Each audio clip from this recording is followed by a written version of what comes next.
I have spent my entire career learning to see what others miss. A hairline fracture in a 300-year-old canvas. The kind that runs perpendicular to the grain and announces itself only when you hold the work at precisely the right angle to a raking light source, patient and unmoving the way my father taught me to be patient when I was 9 years old and certain I already knew everything worth knowing. The false varnish a forger layered too thickly over a stolen composition detectable by smell before the eye has confirmed it, that slightly wrong sweetness underneath the legitimate resin, the chemical signature of a lie dressed in period-appropriate clothing. The single brush stroke that doesn't belong, the one that betrays under examination that the hand which made it was working from observation rather than from instinct. Copying what genius looks like from the outside rather than producing it from within. These are the things I was trained to find. First by my father in the studio he kept on the ground floor of our house in Connecticut. Then by 15 years of professional work that took me from the conservation labs in Florence to a residency in Tokyo to finally the restoration department of the Metropolitan Museum of Art in New York, where I spent 3 years learning that the most dangerous forgeries are always the ones that have fooled the most people for the longest time. My name is Evelyn Sterling. I am 30 years old. I am the Chief Executive Officer of Sterling Architecture Group, one of the most respected design and development firms on the Eastern Seaboard, with a portfolio of projects that spans from residential towers in Manhattan to civic infrastructure along the mid-Atlantic coast. I am also a certified art restoration specialist with a particular documented talent for identifying forgeries that have already passed through the hands of every other expert in the room. I have come to understand, over the past 9 months, a skill that applies to far more than paintings. By the time Christmas Eve arrived in Aspen, the evening I described to you at the beginning of this, with the snow and the dinner table and the pen, I had been watching my husband with the same professional-grade attention I bring to a damaged work of art.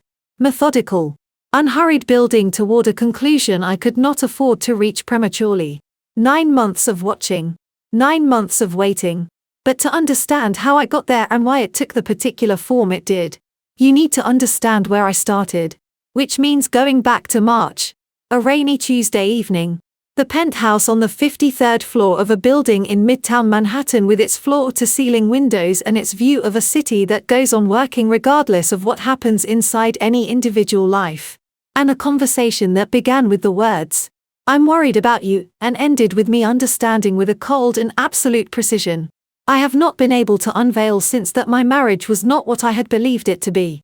My parents, Robert and Catherine Sterling, died on January 9, 2025. Their private aircraft went down in deteriorating weather over the Adirondacks on a return flight from a weekend in Vermont. The investigation ran for 6 weeks and concluded with the word unforeseeable, which is the bureaucratic term for a circumstance that was no one's fault and therefore no one's responsibility to have prevented. I used a different word. I used catastrophic, not because I needed someone to blame, but because catastrophic was accurate. And I have always found that the most important thing you can do in the presence of damage is to describe it correctly. Not just the loss of 2 people I loved beyond the reach of adequate language, but the sudden vertiginous weight of everything they had built over 40 years landing entirely and immediately on my shoulders with no transition period. No preparation. No gradual assumption of responsibility. One morning they were alive, the next they were not. And I was the head of something enormous. Sterling Architecture Group. A real estate asset portfolio valued at roughly $50 million. An irrevocable trust established jointly for me and my younger sister Claire that my parents had spent 3 decades carefully, deliberately constructing, reviewing, annually, adjusting as our circumstances changed, maintaining with the kind of sustained attention that is its own form of love. Claire is 19 years old. She has been receiving specialized treatment at a residential clinic outside Zurich, Switzerland for the past 2 years for a condition that requires the kind of continuity of care and consistency of resource that is simply unavailable to most families. My parents had made certain she would always have access to both. The trust fund was not an inheritance in the usual sense. It was the architecture of her future. The structure that would hold her life in place while she found her way back to herself. My parents had built it to outlast them. They had not anticipated that it would need to outlast them quite so soon. I buried my parents in January. By February, I was running the company. By March, I had almost convinced myself I was surviving. Then Julian sat down across from me at the kitchen table on a rainy Tuesday evening, covered my hand with his, and looked at me with the expression I had spent 5 years reading as love. "Evelyn," he said softly. His thumb moved in slow circles across my knuckles, a gesture I had always found studying, and which I noticed that evening with a clarity I could not explain, was perfectly calibrated. "I need to say something. And I need you to hear it without getting upset." Something shifted in my stomach. A wordless animal alertness moved through me and went very still before I had time to name it. "I'm listening," I said. You're not okay." His voice was tender and careful.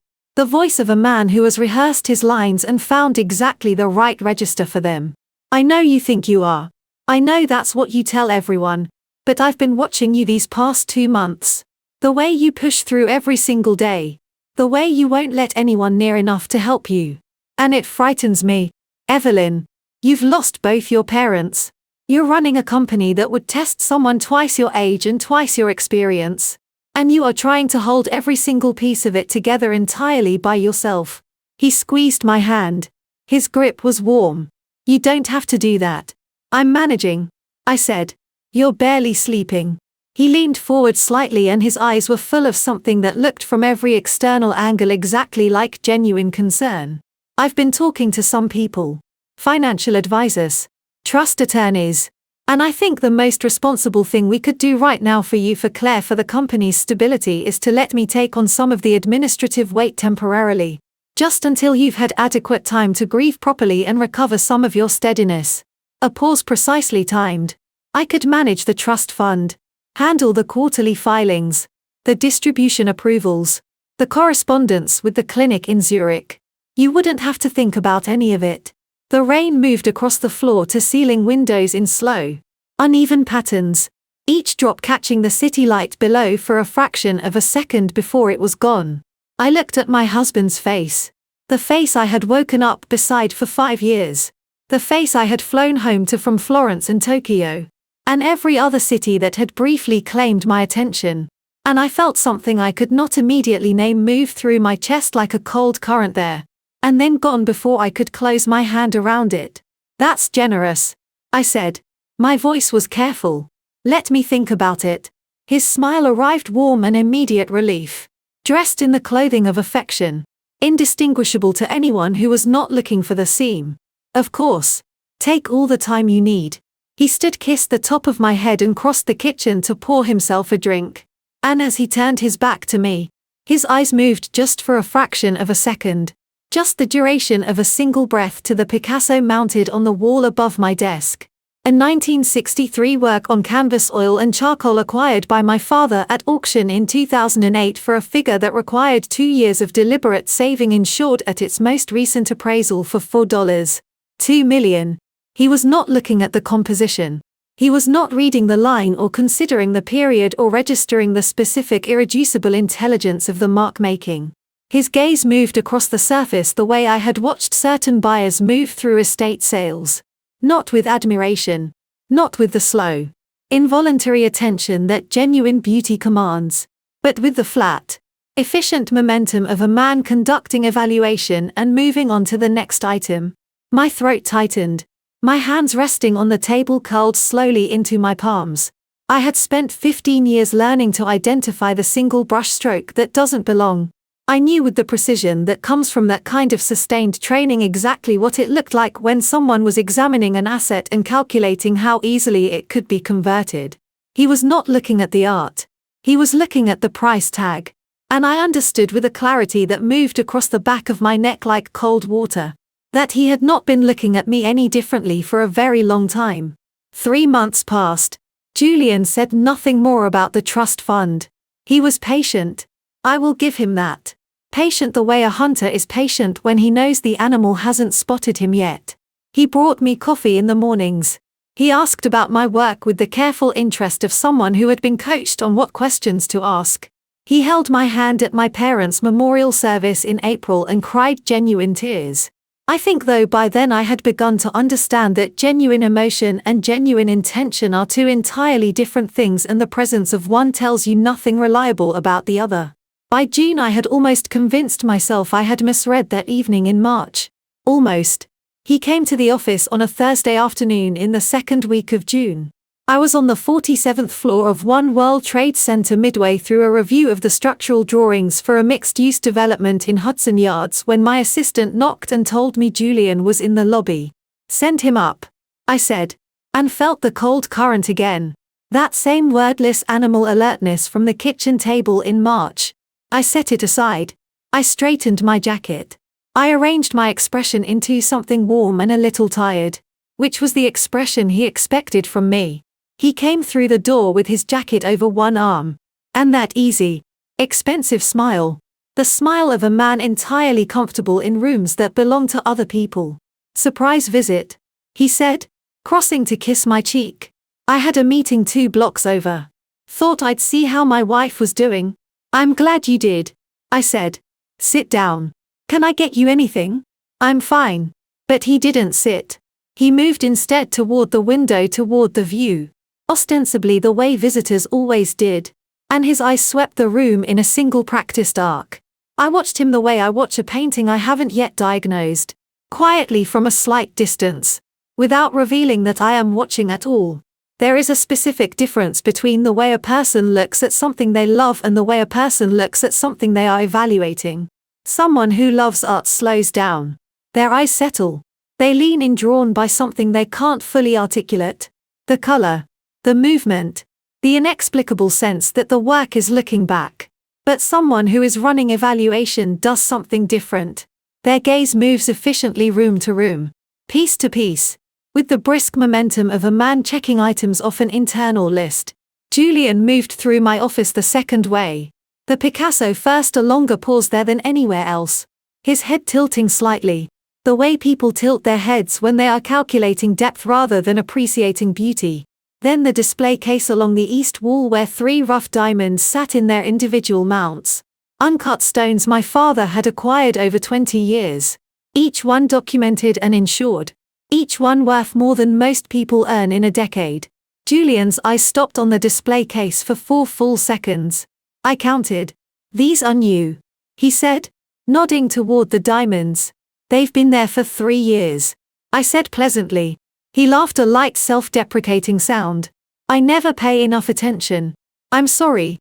He turned toward me then, and his expression shifted into something softer, more deliberate. "How are you really doing, Evelyn? And don't tell me fine. Tell me the truth." My heart squeezed, not with tenderness, but with the specific ache of recognizing a performance and knowing the performer believes it is working. "I have good days and hard days," I said. Which was true enough to say without lying. "The company keeps me focused. Claire called last week. She's responding well to the new treatment protocol." Something moved across Julian's face at the mention of Claire. Quick. Almost imperceptible. The corners of his mouth stayed in position. But his eyes shifted just a degree. Just enough, the way a compass needle shifts when it passes over something magnetic beneath the surface. "That's wonderful," he said. "She's so strong." His phone buzzed in his pocket. He drew it out, glanced at the screen, and in the half second before he turned it face down against his thigh, I saw his jaw tighten. Not irritation. Alertness.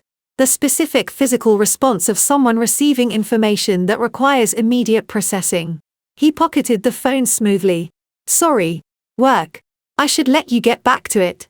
He crossed to me, kissed my cheek again, and squeezed both my shoulders with his hands. "Take care of yourself. That's an order." "Yes, sir," I said and smiled. I listened to the elevator doors close. Then I turned back to my desk, sat down, and looked at the rough diamonds in their case. The ones my father had chosen one by one over 20 years of quiet, deliberate love, and felt something harden in my chest, like resin setting around a flaw.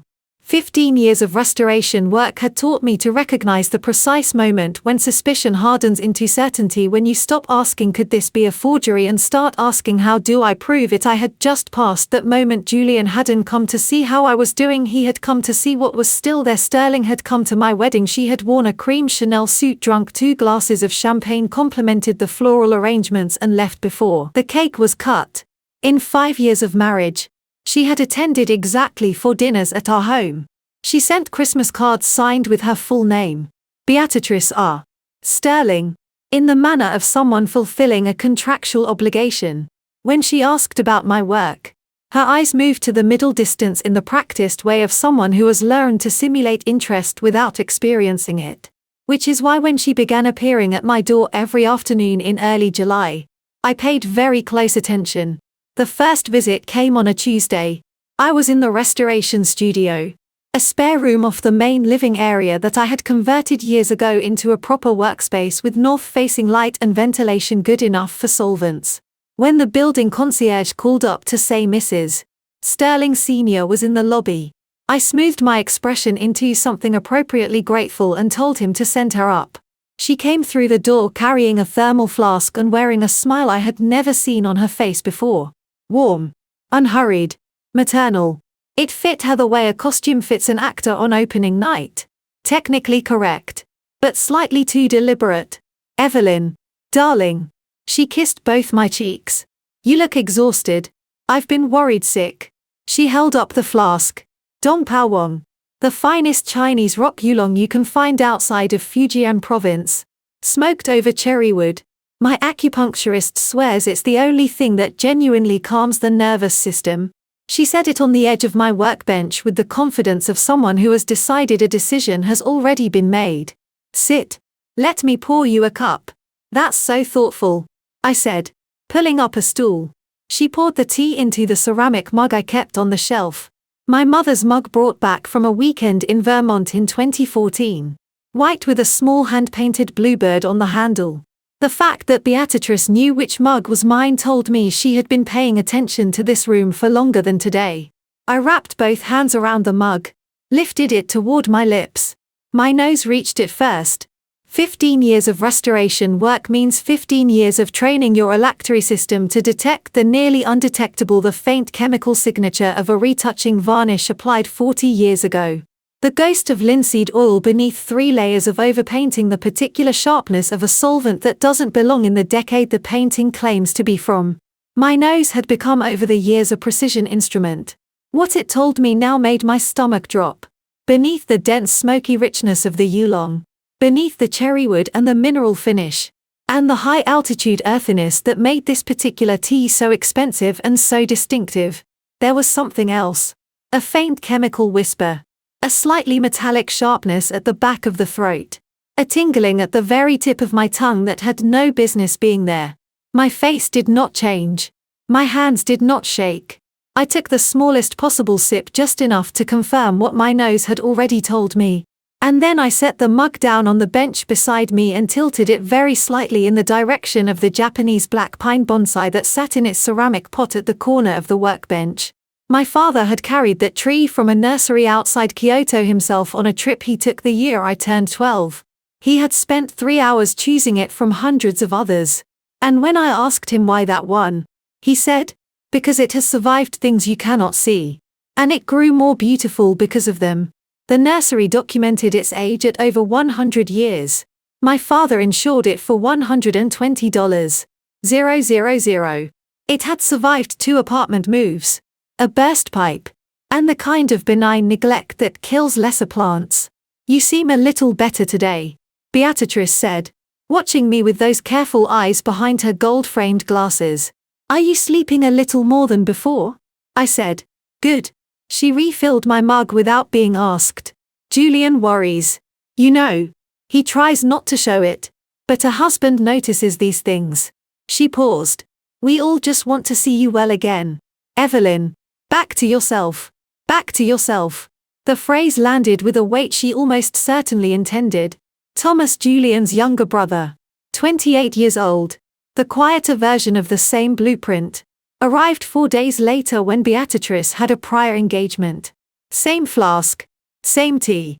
Same careful rehearsed warmth deployed with slightly less polish than his mother's version.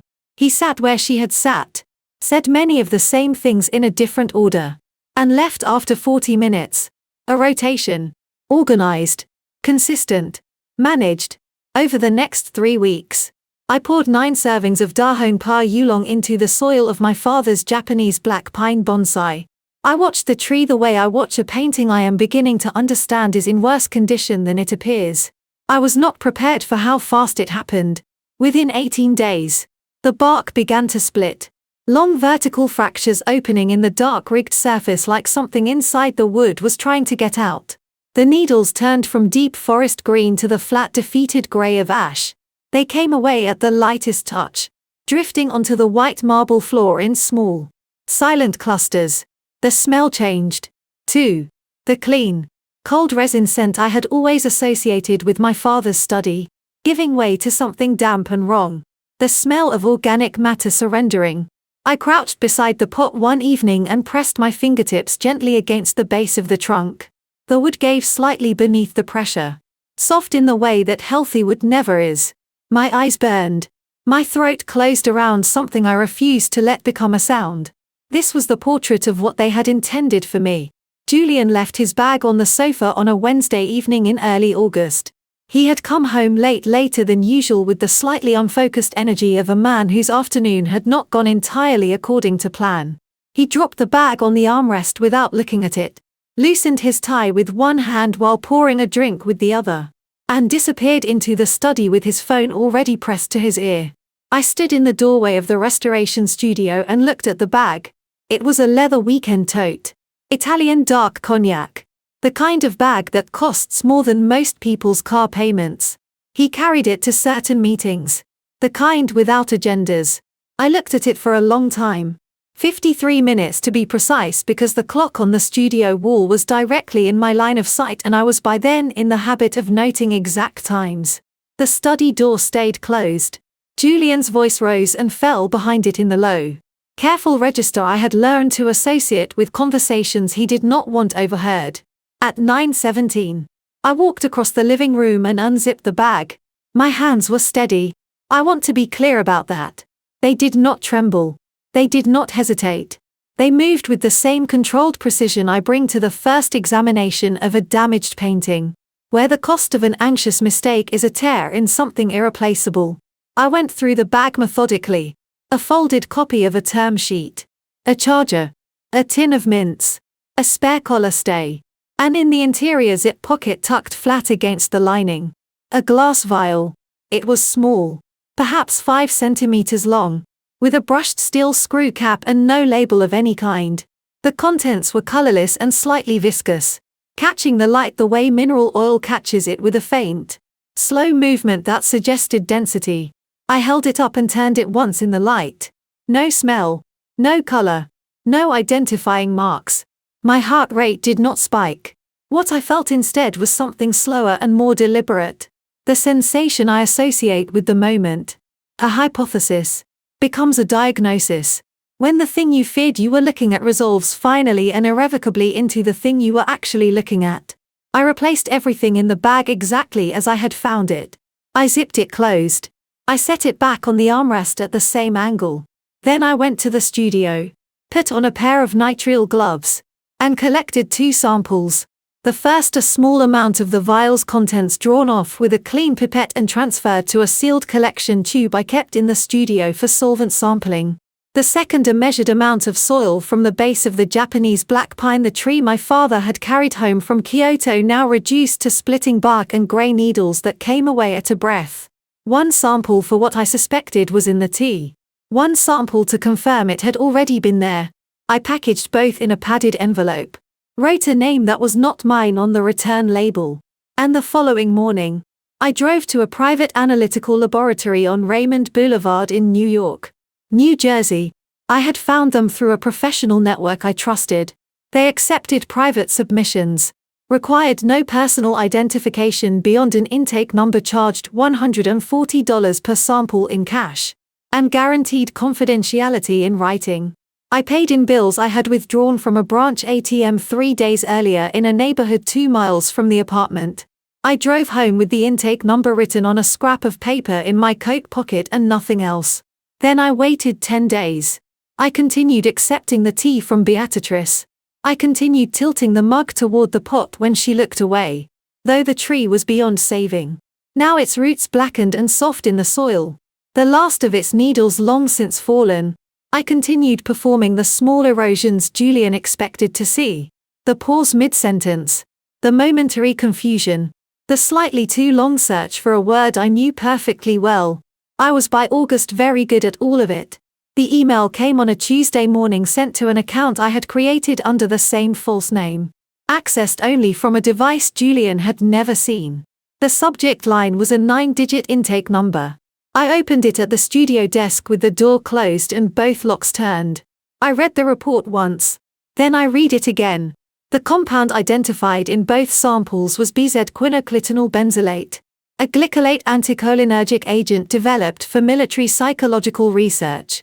A substance that administered consistently in subacute doses produced symptoms clinically indistinguishable from trauma-related cognitive decline, memory fragmentation, disorientation, impaired executive function, emotional dysregulation, in a 30-year-old woman who had recently lost both parents and was under visible professional strain. Those symptoms would look to any doctor who had been told what to look for. Exactly like a breakdown. I set the tablet face down on the desk. I pressed both hands flat against the surface and looked at the wall. My eyes stung sharp and sudden, the kind of tears that come not from grief, but from the physical shock of comprehending something your body understood before your mind did. They had not tried to kill me. That would have been too fast, too traceable, too difficult to explain. What they wanted was a woman who appeared to every physician and every court in the state of New York to be losing her mind entirely on her own. Before I reveal the shocking showdown that makes my toxic husband pay the ultimate price, leave a comment with turn the tables below so I know you are still here with me at this very moment. Also, please note the following events include some dramatic adjustments for entertainment purposes. If you are not ready to face this ruthless truth, you can turn off the video right here. I had always understood that art was a form of control. The painter's hand dictating where light fell, where shadow gathered, where the eye was permitted to rest. What I never understood until that August was that I had become someone else's canvas. The Bezzy report sat in a fireproof lockbox beneath my restoration worked, sandwiched between two acid-free archival folders. Every morning I unlocked it. Read the first line. Quinol benzylate confirmed. Then locked it again. Not because I needed reminding. Because I needed to feel the cold weight of that truth in my hands before I faced Julian across the breakfast table. He was cheerful that month. Unsettlingly so. You look tired, Eve, he said one Tuesday morning, sliding a cup of coffee toward me with a smile that belonged on a catalog model. Have you been sleeping? Perfectly, I said, lifting the cup and setting it back down without drinking. You like a man with a clear conscience. He laughed a bright, easy laugh that used to make me feel warm. Now it made my stomach turn to ice. I smiled back. My face was a wax mask, smooth and unreadable, and I wore it the way I wore my most expensive blazer with intention. That September, I made the decision. I would not run. I would not confront. I would perform. I returned to my restoration studio on the 31st floor of the Sterling building and announced to my small team Marcus, Diane, and our intern Priya that I was struggling with a piece. A mid-century oil painting. A gift from a private collector. I let my hands shake just slightly over the solvent tray. I let my voice catch when I described the brushwork. Mrs. Sterling, are you all right? Priya asked. Her young face creased with concern. Just tired, I said and pressed 2 fingers against my temple in a gesture Julian had described once. The way you look when you're overwhelmed. Eve, it worries people. He had been coaching me. I realized. Teaching me what vulnerability looked like on my face so he could deploy it against me later. So I used it first. I tipped a small amount of mineral spirits. Not enough to damage. Just enough to blur across the lower quarter of the painting. When Marcus gasped, I covered my mouth with both hands. Let my eyes fill with genuine-looking tears. "Oh, God," I whispered. "I don't know what's wrong with me." Word travels in art circles faster than it does in boardrooms. By the following Friday, Julian had heard from 3 separate colleagues that Evelyn Sterling appeared to be unraveling. He came home that evening with a bottle of Chateau Petrus and 2 crystal glasses. "I've been thinking," he said, pouring with careful practiced hands, "that maybe you should step back for a while from the restorations. From the board. Just breathe." I accepted the glass. I did not drink from it. "You might be right," I said softly, and watched something flicker behind his eyes. Relief hunger, a door swinging open. He reached across the table and covered my hand with his. His grip was warm. Proprietary. "I just want you to be well," he said. "That's all I've ever wanted." My fingers did not tremble beneath his. My jaw did not tighten. But beneath my sternum, something hot and furious was pressing against my ribs like a fist because I had sat across from that face for 6 years and believed every word of it. "I know," I said. "I know you do." 3 days later, I called Daniel Cross for the first time. I had found his name through Eleanor, a name whispered in a letter tucked inside an archival envelope I had received months earlier before I understood what I was looking at.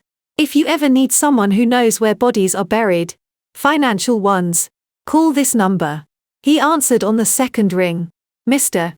Cross," I said. "My name is Evelyn Sterling. I believe my husband has been systematically dismantling my life, and I need someone who can prove it." A pause.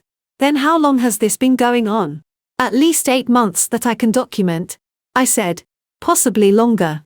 "And you're still living with him?" "Yes." Another pause, longer this time.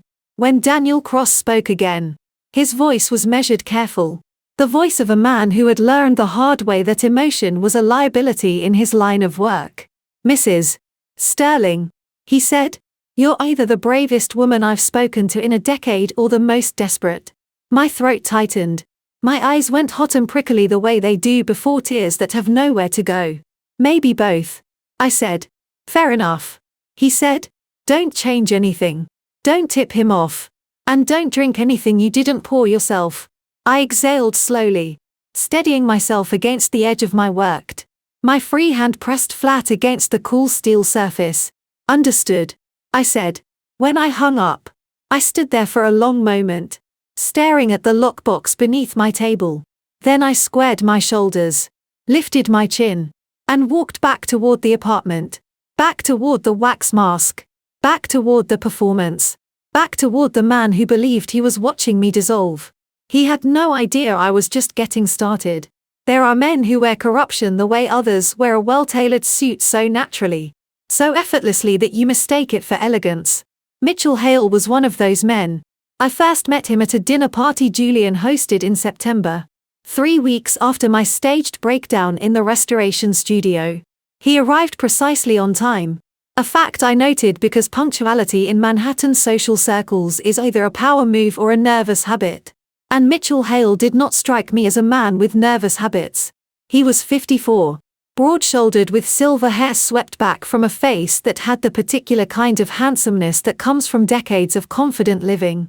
His handshake was firm without being aggressive. His smile arrived exactly when it was supposed to. "Evelyn," Julian said, touching the small of my back with proprietary ease. "This is Mitchell Hale. He handles our estate planning." "A pleasure," Mitchell said, taking my hand. His eyes moved across my face with the speed and efficiency of a man accustomed to quick assessments. "Julian speaks of you constantly." "Does he?" I smiled, warm and slightly vague. The smile of a woman who is beginning to slip. "I hope only good things." Mitchell laughed. It was a rich, reassuring sound calibrated for courtrooms and conference rooms alike. "Nothing but." I spent the rest of that dinner watching him. He moved through Julian's carefully curated circle of guests. A hedge fund manager from Greenwich, a city council woman, 2 art dealers I recognized from Christie's, with the fluid ease of a man who belonged everywhere and owed nothing to anyone. But 3 times during the evening, I caught him glancing at me with an expression that lasted exactly half a second too long. Not admiration. Assessment. He was checking the merchandise that night. After Julian fell asleep, I sat at my restoration work and wrote down everything I remembered about Mitchell Hale. The way he had maneuvered the conversation away from legal specifics whenever anyone asked about his practice. The way he had casually mentioned a client in Greenwich who had recently transferred management of a family trust. Smooth transition. No complications. And Julian had lifted his wine glass a fraction of an inch. Just enough to constitute a toast. I photographed my notes and sent them to Daniel Cross at 1:47 a.m. His reply came 4 minutes later. Already on my list. In October, Julian asked me to attend a meeting at Mitchell's office on the 22nd floor of a building on Lexington Avenue. The conference room had floor-to-ceiling windows and a view of Midtown that was genuinely spectacular. The kind of view designed to make you feel small and grateful at the same time. "We're just reviewing some estate documents," Julian said, resting his hand on my knee beneath the table. "Standard housekeeping." Mitchell slid a folder across the polished mahogany surface. Inside was a durable power of attorney. My name at the top. Julian's as designated agent. Effective upon a physician's determination of incapacity. My heart slammed against my ribs so hard I was certain both men could hear it.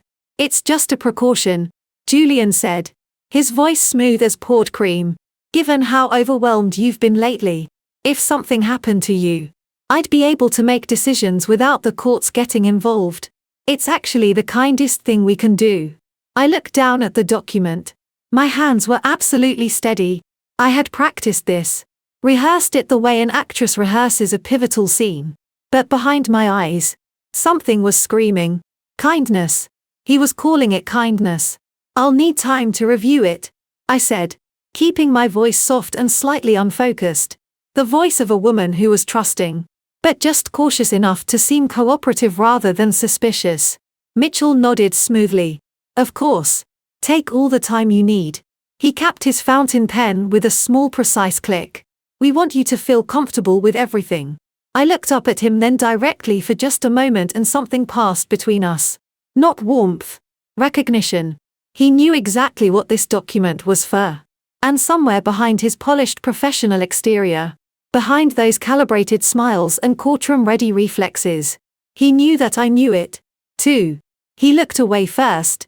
That evening, I sat on the floor of my restoration studio, back against the cold steel of my worked knees, drawn up to my chest, and for the first time in months, I let myself cry.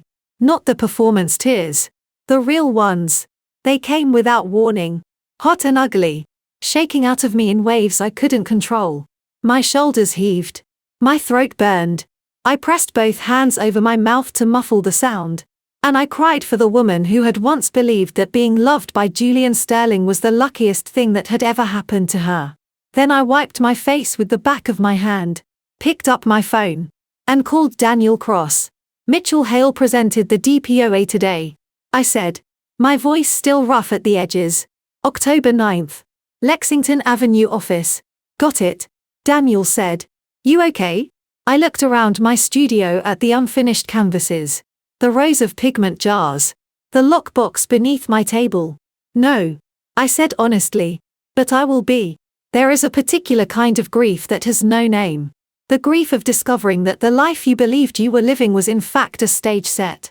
That the walls were painted canvas. That the warmth you felt was a heat lamp pointed at you from just off frame. I felt that grief for the first time on a Thursday afternoon in October, sitting across from Daniel Cross in a windowless conference room on West 45th Street. Watching him lay financial documents across the table one by one like a man dealing a hand of cards that would end the game entirely. "I need you to prepare yourself," Daniel said before he began.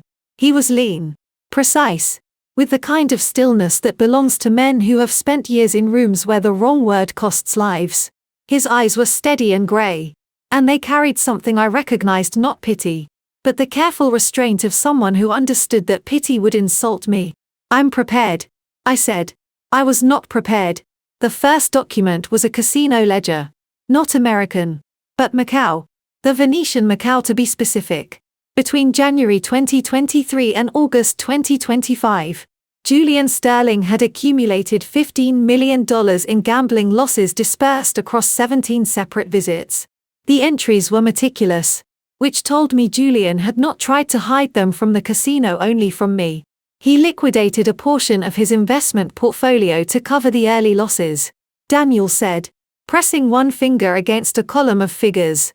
When that ran out, he started borrowing. From whom? My voice came out steadier than I felt. Initially private lenders in Hong Kong. Then when those loans came due, he needed something more substantial. Daniel slid a second document forward. He forged your signature on a commercial mortgage. The Sterling building. The one on 38th Street that your grandfather built. The room tilted slightly. I gripped the edge of the table. The building my grandfather. I stopped. Started again. He mortgaged it. $8. $5 million. Daniel said. The loan was issued 14 months ago through a shell company in Delaware.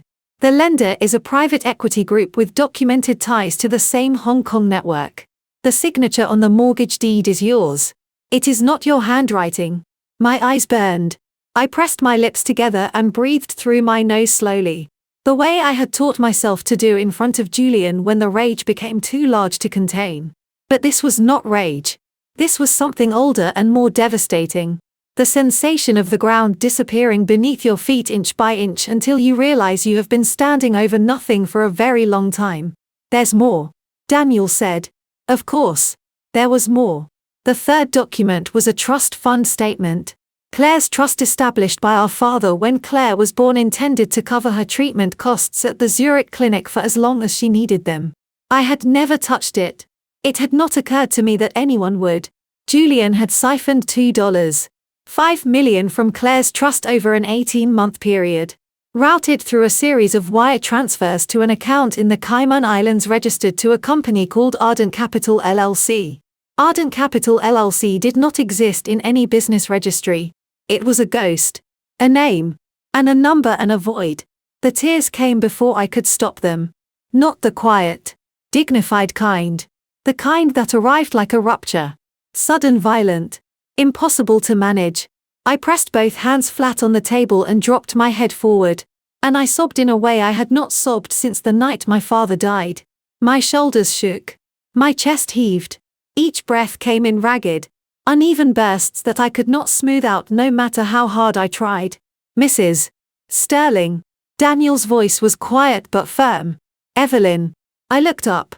My face was wet. My vision blurred, and I did not care. He stole from Claire, I said. My voice cracked on her name. She is 19 years old and she is in a clinic in Zurich because her mind broke down and he stole from her. Daniel did not flinch. Yes, he said. He did? How much is left in her account? A pause. Enough to cover approximately 4 more months of treatment. For months. I felt the number land in my chest like a stone dropped into still water, sending ripples outward through every organ, every nerve, every carefully maintained wall I had constructed around myself since August. I wiped my face with both hands. My fingers were trembling. Not slightly, not performatively, but genuinely, uncontrollably, shaking the way hands shake when the body has absorbed more than it knows how to process. Then we move faster, I said. Daniel studied me for a long moment. Then he nodded once slowly. The nod of a man recalibrating his assessment of someone. Yes, he said. We do. He gathered the documents, aligned their edges with quiet precision, and slid them back into a manila envelope. Then he looked at me across the table with those steady grey eyes and said the only thing left to say. You're not alone in this anymore. I believed him. For the first time in 8 months. I believed someone completely. She arrived on a Tuesday evening in late October when the rain was coming down in cold diagonal sheets that turned the streets of Manhattan into dark mirrors. I had just returned from Daniel's office, my eyes still faintly swollen, my jaw still carrying the particular tightness that follows a crying session you did not expect to survive when the lobby intercom buzzed. There's a woman asking for you, the doorman said, his voice careful in the way it gets when something is slightly unusual. She says her name is Elena Voss. She doesn't have an appointment. My hand tightened on the receiver. Eleanor Voss. The name from the letter. The name Daniel had mentioned briefly once. She's the one who flagged the offshore accounts first before I even started looking. Send her up. I said. She was smaller than I expected. That was the first thing I noticed. Eleanor Voss, 72 years old, former Director of Audit Compliance at Banque Pivot Associés in Geneva, stood barely 5 feet 3 inches in her sensible flat shoes. Her white hair was pinned back with the kind of nonsense efficiency that suggested she had not thought about her appearance in 30 years, and considered this a sign of good priorities. Her coat was olive green, slightly worn at the elbows. Her eyes were another matter entirely. Her eyes were sharp and pure grey and absolutely ferocious. "Mrs. Sterling," she said, stepping inside without waiting to be invited further, surveying the penthouse with the brisk efficiency of someone conducting an inventory. "I apologize for the unannounced visit. I find that announced visits give people too much time to prepare what they're going to say rather than say what they mean. Despite everything, despite the exhaustion, the grief, the constant low-grade terror that had become my baseline, I almost smiled. Can I get you something?" I asked. "Tea?" I stopped. Eleanor caught it immediately.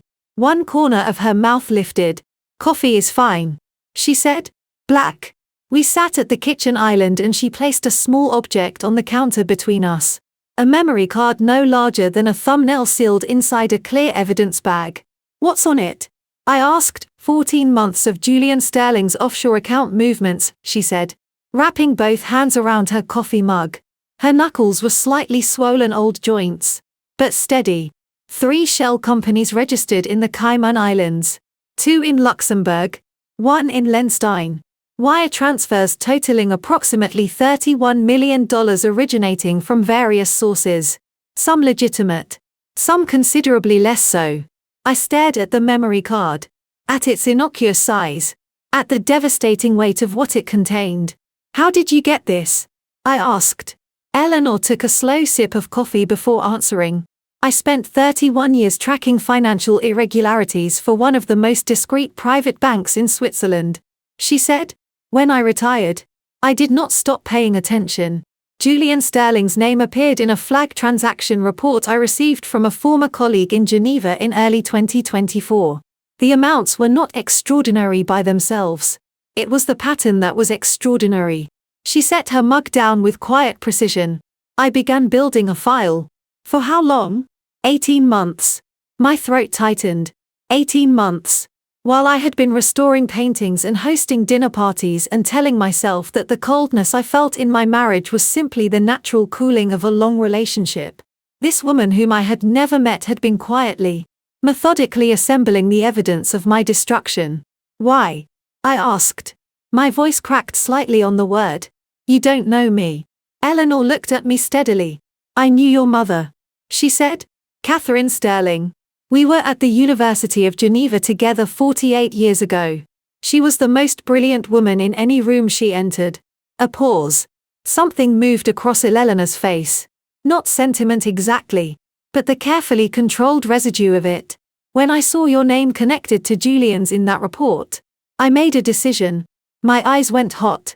I pressed the back of my hand against my mouth for a moment, breathing carefully. "She never told me," I said. "No," Eleanor said gently. "She wouldn't have. Catherine protected the people she loved by keeping her worlds very separate." She slid the memory card 1 inch closer to me across the counter. "But I am not Catherine. And I think you've been protected from the truth for long enough." I picked up the evidence bag. I held it between my fingers. Something about its lightness was unbearable. The way catastrophe so rarely has physical weight. "There's something else on the card," Eleanor said. "A spyware application that Julian installed on your devices approximately 11 months ago. It has been transmitting data, your communications, your calendar, your location to a server registered to a company in Cyprus." My stomach dropped completely. Every conversation with Daniel, every photograph of the documents, every 1:47 a.m. message. "Does Daniel know about the SPYW where?" I asked, my voice barely above a whisper. "He does now," Eleanor said. She reached into her coat pocket and produced a second item, a slim prepaid phone still in its packaging. "Use only this from this point forward. Tell no one you have it." I took the phone with fingers that had gone completely cold. "Eleanor," I said, "why are you doing this in person? You could have sent this through Daniel." She picked up her coffee mug again, and for just a moment something warm moved through those ferocious grey eyes. "Because," she said quietly, "someone should look you in the face and tell you that you are not losing your mind. That everything you have suspected is real and that you are going to be all right." My vision blurred completely. The tears came freely this time. Not from grief. Not from rage. But from the overwhelming, almost unbearable relief of being believed. "Thank you," I managed. Elena Voss nodded once, set down her mug, and stood up to leave, as brisk and efficient as she had arrived, as though she had not just handed me back the entire foundation of my reality. At the door, she paused. "One more thing," she said without turning around. "Julian has no idea who I am. Keep it that way." The door closed behind her with a soft, definitive click. I sat at the kitchen island for a long time. After that, the prepaid phone in one hand and the memory card in the other.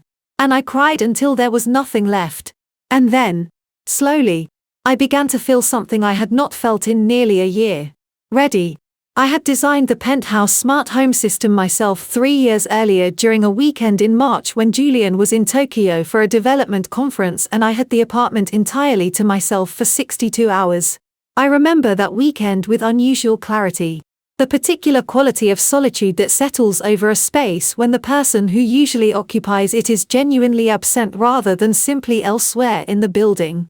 I had spread the floor plan across my restoration worked, weighted its corners with pigment jars, and worked through the entire system architecture from sensor placement to camera angle to climate zone sequencing.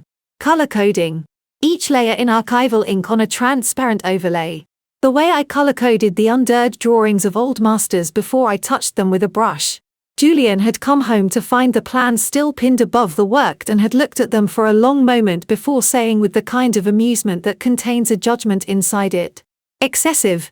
I had called it thorough. It turned out thorough was exactly the right word. Eleanor's instructions had arrived written by hand on a single sheet of notepaper. Her small angular script pressed firmly into the page in a way that suggested a woman unaccustomed to writing lightly. "Do not access anything from your existing devices. Use only the prepaid phone and when you are ready, call this number." The 10 digits below it I had memorized before I burned the paper over the kitchen sink at 2 in the morning. Watching the edges curl and blacken and release a thin thread of smoke that the ventilation carried away before Julian could have noticed it if he had been awake. Which he was not. I called the number on a Wednesday morning in early November while Julian was at a breakfast meeting in Midtown. The voice that answered was a woman's young clipped with a European accent I could not place beyond the continent. She introduced herself only as Petra and she moved directly into the task without any of the conversational softening that people typically deploy when asking someone to do something technically complex. "Mrs. Sterling," she said, "I'm going to walk you through accessing your home network from an isolated channel. This will allow us to examine the system logs without triggering the spyware's alert protocols. Do exactly what I say in the order I say it." "Understood," I said. What followed was 40 minutes of the most focused work I had done since the Aspen planning began. And I had been doing extremely focused work for months. Petra directed me through the building's maintenance interface via a legacy access port I had spec'd myself during the original system installation tucked behind the utility panel in the service corridor off the kitchen. A panel I had designed and subsequently ceased to think about entirely. My hands were steady on the terminal keyboard. My breathing was controlled. The only outward sign of what I was feeling was the faint persistent ache in my jaw from holding it clenched, a habit I had developed sometime in August and had not been able to entirely stop since. What the system logs revealed was in Petra's precise word comprehensive. Julian spyware. A commercial-grade application called Shadow Reach. The kind typically deployed by corporate intelligence firms conducting internal investigations or in murkier contexts tracking individuals whose cooperation they could not otherwise ensure had been installed on my primary phone, my laptop, and the penthouse's shared tablet 11 months ago. It had been transmitting in 4-hour intervals to a server in Limassol, Cyprus, registered to an entity called Helix Data Solutions. Helix Data Solutions was, according to Elena's file, a subsidiary of one of Julian's Luxembourg shell companies, a detail I registered with the particular cold clarity of something that confirms a thing you already knew, but had not yet been able to prove. He had been reading my messages, monitoring my location in real time, accessing my calendar, my contacts, my search history for 11 months, which meant from the beginning, from before the August samples, before Daniel Cross, before Eleanor's letter, before I had understood what I was looking at. He had already been watching me look. There's something else, Petra said, and her voice shifted by a degree. Not alarm exactly, but the heightened attention of a person who has found something unexpected in data they expected to know the shape of entirely. The system logs show a secondary access point. Someone queried your home security camera archive 6 weeks ago. Specifically the footage from your restoration studio. My stomach turned over completely. Which dates? I asked. August 14th through the 19th. The days I had gone through Julian's tote bag. The days I had drawn the pipette sample from the vial and packaged both specimens in the padded envelope. Written the false return name. Sealed it with the kind of deliberate care I brought to the first handling of a fragile and irreplaceable canvas. I sat down on the floor of the service corridor, my back against the cold wall, my legs unwilling to hold my weight with any reliability. The linoleum was grey and slightly gritty beneath my palms. I noted this with the peripheral attention my mind gave to physical details when the center of it was occupied with something too large to look at directly. He knows, I said. My voice came out stripped and flat the way voices do when the body has removed everything from them except the bare transmission of fact. He may know, Petra said carefully. The query confirms the footage was accessed. It does not confirm what conclusions were drawn from it. If he saw me collect those samples, then he knows you know about the vial. Petra said. Yes. I pressed the prepaid phone hard against my ear and made myself breathe slowly. 4 counts in 4 counts out the way I had learned to breathe during the months of performance. When rage or grief became too large to carry without visible signs. The implications were arriving one by one in the way that the worst information always arrives not as a single blow, but as a sequence of them, each one landing before you have fully registered the last. If Julian had accessed the footage, he had seen me collect the samples. If he had seen me collect the samples, he knew I was aware of the compound. If he knew I was aware of it, the timeline of everything he had planned had accelerated the DPOA in October, the Mitchell-Hale meetings, the Aspen invitations arriving with increasing frequency and urgency. He was not waiting for me to deteriorate on a natural schedule anymore. He was moving because he understood finally that the window was closing. Can you pull the crypto wallet data? I asked. It was the next item on the list Daniel had given me. The cold hardware wallet Eleanor had flagged, the one she suspected, held approximately $3.5 million in cryptocurrency physically hidden somewhere inside the penthouse. Julian had never mentioned it. He had never mentioned Helix Data Solutions or the Luxembourg shell accounts or the camera archive queries either. Julian was a man who believed deeply in the strategic value of what he did not say. Already running a signal sweep, Petra said. I heard keystrokes behind her voice. Rapid, precise, unhurried. A pause. Then there's an anomalous electromagnetic signature in your primary living area. Frequency is consistent with a hardware wallet in low power mode. A beat. The signal is coming from your aquarium. I stood up from the corridor floor and looked through the service door into the living room where Julian's showpiece, the custom 6-foot saltwater aquarium he had researched for 4 months before purchasing, filled with live coral and slow-moving fish he had named, with the quiet enthusiasm of a man who found it easier to be tender toward things that could not talk back, sat against the north wall in its calm, luminous blue.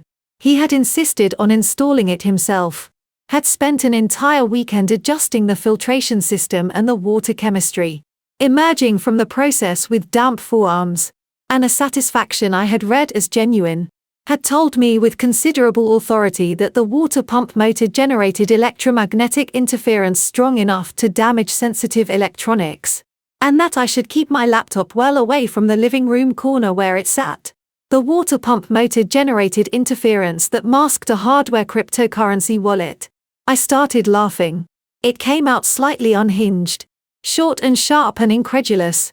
The laugh of a woman standing in a service corridor at 10:30 in the morning watching the final piece of a very long and terrible puzzle drop into its place with the quiet inevitability of something that was always going to end this way. Mrs. Sterling. Petra's voice carried the careful neutrality of someone deciding whether to be concerned. I'm fine, I said, pressing my free hand over my mouth until the sound subsided into something more controlled. Don't touch the wallet. Don't alert the system. Leave everything exactly where it is. Understood. What do you want to do next? I straightened my jacket. I looked through the doorway at the aquarium at its serene glow. It's oblivious fish. It's $3. 5 million humming quietly in the dark beneath the water. Masked by a motor Julian had told me to stay away from. I thought about the floor plan still pinned above my worked color-coded in archival ink. The camera angles I had mapped myself. The access port I had spec'd and forgotten thorough. I want to invite my husband to Aspen, I said. For Christmas. I had always known about Sandra. Not in the way that wives and films know the lipstick on the collar. The unexplained late nights. The perfume that isn't yours clinging to a jacket lapel. I had known in the quieter, more corrosive way that comes from 6 years of small observations accumulating like sediment at the bottom of a glass. The way Julian's voice changed register when he spoke her name on phone calls he thought I couldn't hear. The way she had looked at me exactly once at a Sterling Group function in 2023. Not with guilt, but with the particular cold appraisal of a woman who has already decided the outcome of a competition you don't yet know you're in. Sandra Reeves, 34 years old. Julian's executive assistant for the past 3 years. A woman with a master's degree in organizational psychology from Columbia. A talent for anticipating what people needed before they asked for it. And as Daniel Cross had discovered in November, a separate phone registered to a burner account that she used exclusively to communicate with a man named Pavel Orlov. Pavel Orlov was not an accountant. He was not a lawyer. He was a logistics consultant, which is the term used by people in certain circles for a man who makes problems disappear. Daniel called me on the prepaid phone on a grey Tuesday morning, his voice carrying the careful, measured urgency of someone delivering information that requires the listener to remain calm. Sandra commissioned Pavel 3 weeks ago, he said. The initial target was you. I was standing at the window of my studio holding a brush I had not used, looking out at the Hudson. The words landed with a strange muffled quality, the way sounds do underwater. A staged accident. Daniel continued. The plan was a gas leak at the penthouse timed for an evening when Julian had a documented alibi. A client dinner in Greenwich on December 12th. December 12th was 11 days away. My hand tightened around the brush handle until my knuckles HDHD. You said the initial target was me, I said slowly. What changed? A pause.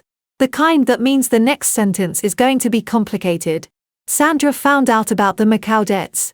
Daniel said. All of them. Not the $15 million Julian had managed to partially conceal the full amount. Julian's total exposure, including the Hong Kong private lenders, is closer to $23 million. Sandra had apparently been operating under the assumption that Julian would be solvent once he acquired your assets and the Sterling building mortgage was restructured. Another pause. She reassessed. I repeated. The new target is Julian. I sat down on my studio stool and pressed the phone hard against my ear, trying to organize what I was feeling into something manageable. It was not entirely possible. There was relief. Cold. Shameful. Immediate relief that I was no longer the one in Pavel Orlov's calendar. There was fury at the casualness of it. The transactional efficiency with which Sandra had simply redirected the order the way you redirect a package to a new address. And beneath both of those, something more complicated. Something that took me a moment to identify as grief. Not for Julian. Never again for Julian. For the version of myself that had once believed with her whole heart that she was loved. Evelyn. Daniel's voice pulled me back. I need you to focus. I'm focused, I said. My voice was rough but steady. Sandra doesn't know we're watching her. Pavel doesn't know we're watching him. Julian doesn't know any of it. That gives us a window. But it's closing. He paused. Sandra will move before Christmas. She wants it done while Julian is isolated. Preferably outside the city where response times are longer. Outside the city. Isolated Christmas Aspen. I said quietly. That would be her ideal scenario. Yes, Daniel said. Which means the Aspen invitation you've already extended to Julian is now a variable in two separate plans. Ours and Sandra's. I stood up from the stool and walked to the window again, staring out at the Putah Grey River below. A barge was moving slowly upstream against the current, heavy and deliberate, and I watched it for a moment before I spoke. Then we let Sandra believe she still has the advantage. I said, we don't alert Julian. We don't move against Pavel yet.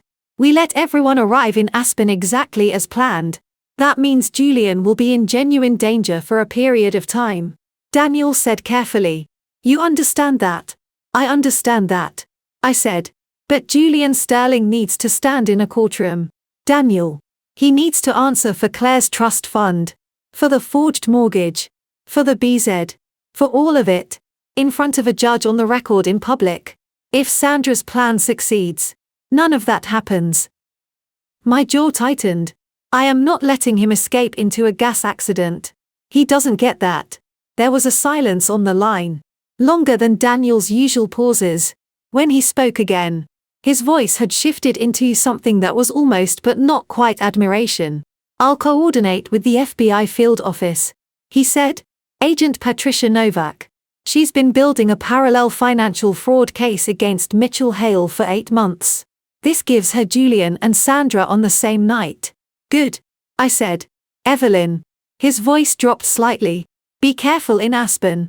Sandra is not sentimental and she is not patient. I looked at my reflection in the studio window.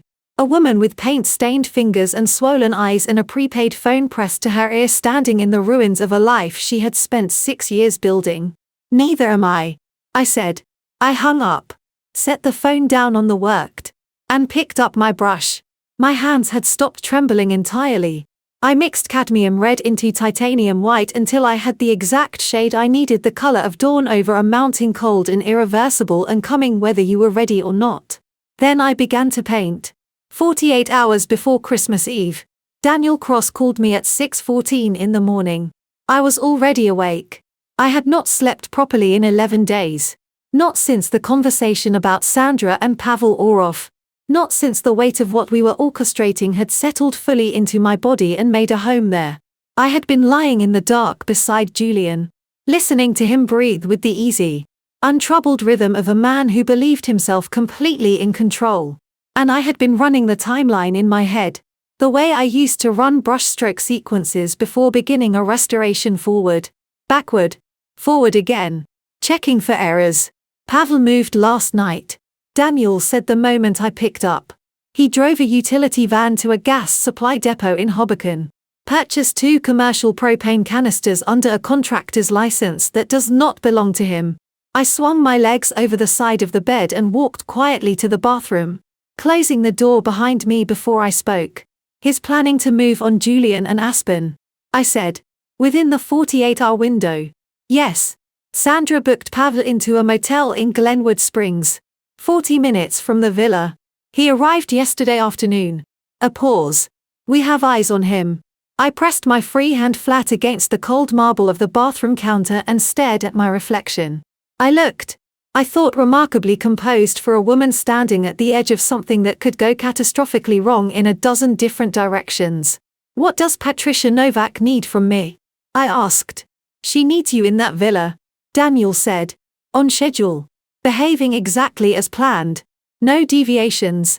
Nothing that might alert Julian or Sandra that the evening is anything other than what they expected to be. His voice was careful and deliberate. Each word placed with precision. The FBI team will be positioned in Aspen by tomorrow evening. 4 agents. 2 vehicles. They will not move until the signal. The porch light. I said. The porch light. He confirmed. You switch it on. They move. You have approximately 3 minutes between activation and entry. 3 minutes. I had rehearsed what needed to happen in those 3 minutes until I could run it in my sleep. Which was fortunate because sleep was largely theoretical at this point. We flew to Aspen on the morning of December 23rd. Julian, Sandra, Mitchell, Hale, and I on a chartered Gulfstream that Julian had booked with money I was fairly certain came from Claire's depleted trust fund. He was in excellent spirits the entire flight, ordering champagne before noon, telling a story about a golf weekend in Scottsdale that made Mitchell laugh too loudly, and Sandra smile with her mouth but not her eyes.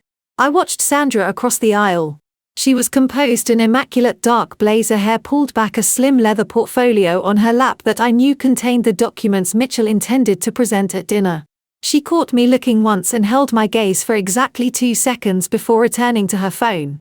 She was not nervous. That was the most frightening thing about her. I turned to the window and watched the Rockies materialize below us through a thin layer of cloud, white and enormous and indifferent.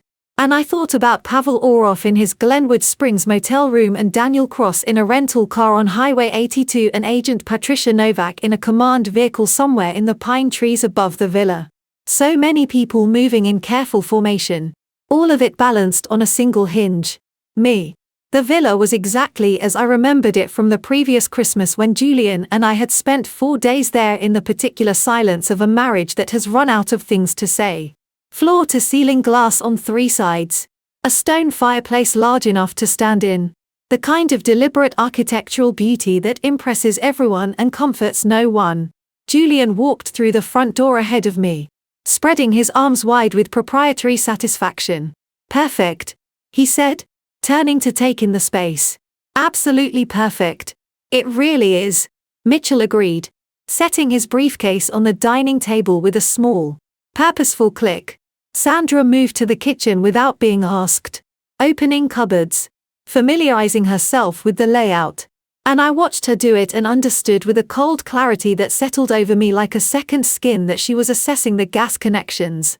I carried my own bag to the master bedroom, closed the door, and sat on the edge of the bed for exactly 60 seconds. I allowed myself that 60 seconds to feel the full weight of what the next 24 hours required of me. The performance, the precision, the absolute unwavering control. Then I stood up, smoothed my jacket, walked to the window, and looked out at the mountain. The sky above it was deepening toward violet, the first stars appearing at the edges, cold and sharp and very far away. My phone buzzed once. A message from Daniel. 4 words on the prepaid screen. "Everyone is in position." I put the phone in my pocket, squared my shoulders, and went to help Sandra set the table. Christmas Eve arrived the way all consequential days do. Quietly, without ceremony, wearing the ordinary clothes of any other morning. I woke at 5:47 a.m. To the sound of wind moving through the pine trees outside the villa. A low, continuous sound, like the breathing of something very large and very patient. The sky beyond the glass walls was still black, salted with stars that looked close enough to touch. Julian was asleep beside me, one arm thrown across the pillow, his face arranged in the handsome, untroubled repose of a man who had never once in 38 years of living lost a night's sleep to his own conscience. I watched him for a long moment, not with love that had been gone so long. I could no longer remember exactly when I had stopped feeling it, the way you cannot remember the precise moment a fire goes out. Only that at some point you looked and it was no longer there. What I felt watching him sleep was something closer to a kind of terrible clarity. The understanding that this was the last morning it would look like this. The last time I would lie beside this face and carry everything I knew about it alone. I got up without waking him, wrapped myself in a robe, and went to stand at the floor-to-ceiling windows facing the mountain. The snow had come in overnight. It lay thick and absolute across every surface. The deck, the pine branches, the long slope of the valley below. And in the pre-dawn stillness, it had the quality of something held in suspension. The world between one breath and the next. I pressed my palm flat against the cold glass and felt the chill travel up through my wrist and into my arm. And I was grateful for it. Gratitude for cold. I had reached that point. By 900 in the morning, the villa had taken on the particular performance quality of a day that everyone present knows is significant. And no one will acknowledge directly. Julian made coffee with elaborate care, grinding beans he had brought from a specialty roaster in Tribeca. Moving around the kitchen with the satisfied proprietary ease of a man in a space he has already mentally claimed. Mitchell arrived from his guest room at 9:30 in a cashmere sweater and pressed slacks, carrying a leather portfolio that he set on the side table with a casualness so studied it was practically a theatrical gesture. Sandra was already dressed at 8. She sat at the kitchen island with her laptop open, ostensibly reviewing documents, but I had noticed in the way I had trained myself to notice everything that she had not turned a single page in 40 minutes. "Big day," Julian said to me, handing me a coffee cup with a warm smile. His eyes above the smile were bright with something that was not warmth at all. "Big day." I agreed and wrapped both hands around the cup and looked out at the snow. At 11, I excused myself to my room and called Daniel on the prepaid phone. He answered before the first ring had completed. "Pavel left the motel at 7:40 this morning," he said immediately. He drove past the villa twice on Highway 82. Slow passes surveillance pattern. His identifying entry points. My stomach tightened. Timeline. Sandra has been in contact with him 3 times since 6 a.m. The last message was sent at 10:52. A pause. The word she used was tonight. Tonight. I looked at the window, at the mountain, at the white and patient landscape that had no idea what was moving through it. "The FBI team?" I asked. "For agents in 2 vehicles positioned on the access road above the villa since last night. Patricia Novak is in the command vehicle. She has warrants for Julian, Sandra and Mitchell, financial fraud, conspiracy, attempted murder and 18 U.S.C. Section 229 for the BZ." His voice was measured, careful. "Everything is ready. Evelyn. We just need the evening to play out." "And Eleanor?" I asked. "She's in position. She arrived in Aspen yesterday afternoon," Daniel said. "She is." A pause that contained what sounded like suppressed amusement. "Very convincingly dressed. Despite everything. Despite the tightness in my chest and the cold weight of the day pressing down on me from all directions. I felt a sudden unexpected rush of warmth. "Tell her to come at 7, I said. "After the first course. Before Mitchell brings out the documents." "She already knows," Daniel said. "She planned the timing herself." Of course she did. The afternoon passed in a kind of suspended unreality. We lit the fireplace. Mitchell and Julian reviewed documents together at the dining table with the quiet, satisfied efficiency of men finalizing the details of a transaction they believed to be already complete. Sandra prepared dinner in the kitchen, rack of lamb, roasted root vegetables, a bottle of 2018 Chateau Margaux that Julian had selected specifically for tonight, moving through the space with a competence and a stillness that I recognize now as the focus of a woman with a second agenda running parallel to the first. At 4 o'clock, I went to the master bedroom, sat at the vanity, and looked at my face in the mirror for a long time. I looked tired. I looked older than 30. I thought, like a woman who had been carrying something very heavy for a very long time and was approximately 3 hours from being able to set it down. I picked up my makeup brush and I began with great care and deliberate calm to put on the last mask I would ever wear for Julian Sterling. Foundation first, then concealer over the shadows beneath my eyes, then the precise, unhurried lines that assembled Evelyn Sterling, composed, gracious, slightly fragile, completely unsuspecting, for one final performance. When I was finished, I looked at my reflection and said quietly to no one in particular, "Let's finish this." Dinner began at 7 o'clock. Precisely the way Julian preferred, everything on schedule, controlled, the variables accounted for. The table was set with the villa's white linen and silver, the Chateau Margaux open and breathing in its decanter, the rack of lamb resting under attentive foil in the kitchen, while Sandra plated the first course with the focused efficiency of a woman running 2 timelines simultaneously. I sat at the head of the table. Julian sat at the other end. Mitchell occupied the chair to Julian's right, his leather portfolio on the floor beside him, close enough to reach without standing. Sandra took the remaining seat, crossing her legs at the ankle, arranging her napkin with small, precise movements. "To new beginnings," Julian said, lifting his wine glass. Mitchell raised his. Sandra raised hers. I raised mine and looked at Julian across the length of the table. Across the candles. Across the crystal. Across 6 years of a marriage I now understood had been a long patient acquisition. And I smiled. To new beginnings. I said. The first course was a winter squash. Bisque. Smooth. And deeply spiced.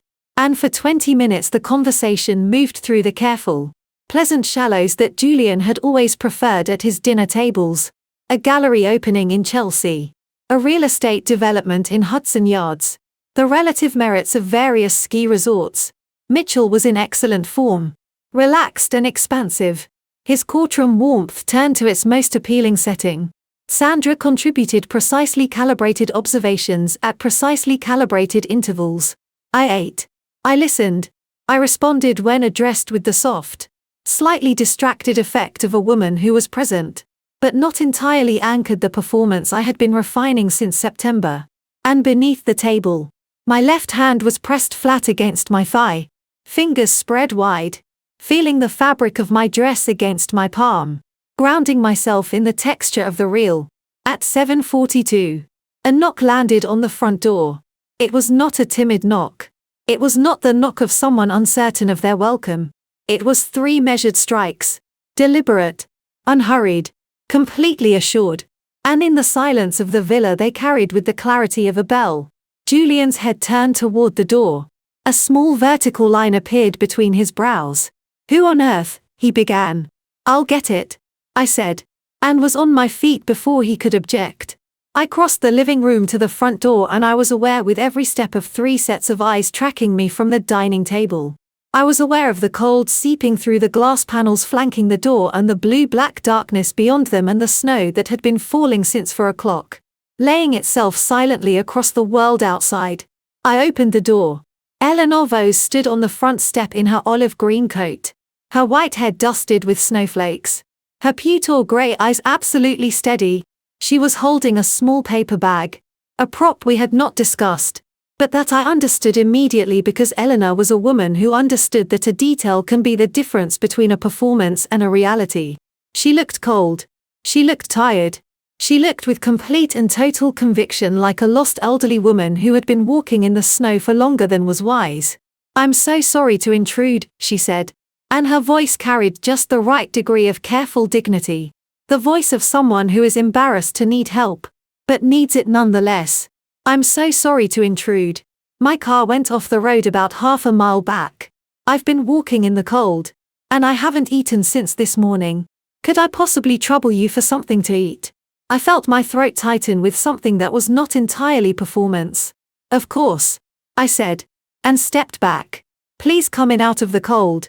Eleanor stepped inside, and I closed the door behind her. And I turned to find Julian standing at the edge of the living room, wine glass in hand, his expression arranged in the particular configuration of polite impatience he deployed when unexpected variables appeared in his plans. Is everything all right? Julian asked, his eyes moving from Eleanor to me with the quick dismissive efficiency of a man who has already completed his assessment and found the subject beneath his attention. Car trouble, I said. She needs to use a phone. Julian's smile arrived thin-polished, pointed at its edges. He took a single step toward me and lowered his voice to the register he reserved for observations he wanted only me to hear. Give her some cash and send her on her way.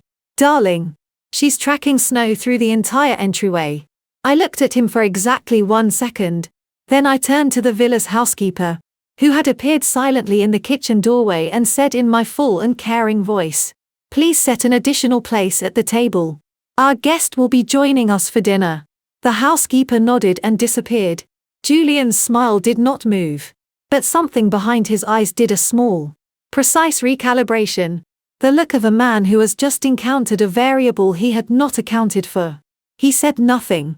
He turned back toward the table, lifting his wine glass with the unhurried ease of someone declining to acknowledge that he has just been refused. Eleanor caught my eye from across the room. She said nothing either, but the corner of her mouth lifted barely just a fraction.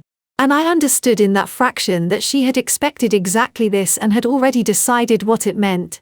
Eleanor moved into the room with small, careful steps, and I watched Julian watch her. The olive coat. The white hair. The slight stoop she had added to her posture with a skill I found quietly astonishing. And I saw the moment his assessment completed itself. Elderly. Harmless. Temporary inconvenience. He had made the same mistake about me. I went to the kitchen to retrieve my phone. The old one. The one Julian Spyw lived in. The one I had been carrying for exactly this purpose. And when I returned, Eleanor was standing near the fireplace, holding her cold hands toward the heat. And Mitchell had resumed his seat. And Sandra was watching Eleanor with an expression I could not entirely read. I handed Eleanor the phone. Our fingers touched briefly as she took it. "Thank you, dear," she said, looking directly at me. And then Julian said from his chair at the head of the table in a voice that carried perfectly across the quiet room, "Mitchell, I think now is as good a time as any. Why don't you bring out those documents?" Mitchell reached for his portfolio. My heart rate did not change. My hands did not shake. My face remained soft and open and completely devastatingly unsuspecting. I sat back down at the table, folded my hands in my lap, and watched Mitchell Hale place the durable power of attorney in front of me with the unhurried confidence of a man who had never once imagined the evening might not go his way. He slid a blank pen across the table toward me. The pen came to rest against my fingertips. And from her place by the fireplace, Eleanor Voss looked up from the phone she was not actually dialing, and said in a voice that was no longer small or tired or uncertain, "Mr. Sterling, before your wife signs anything, I think there are some things you should know about the last time you saw your mother." The wine glass in Julian's hand cracked. The wine glass did not shatter.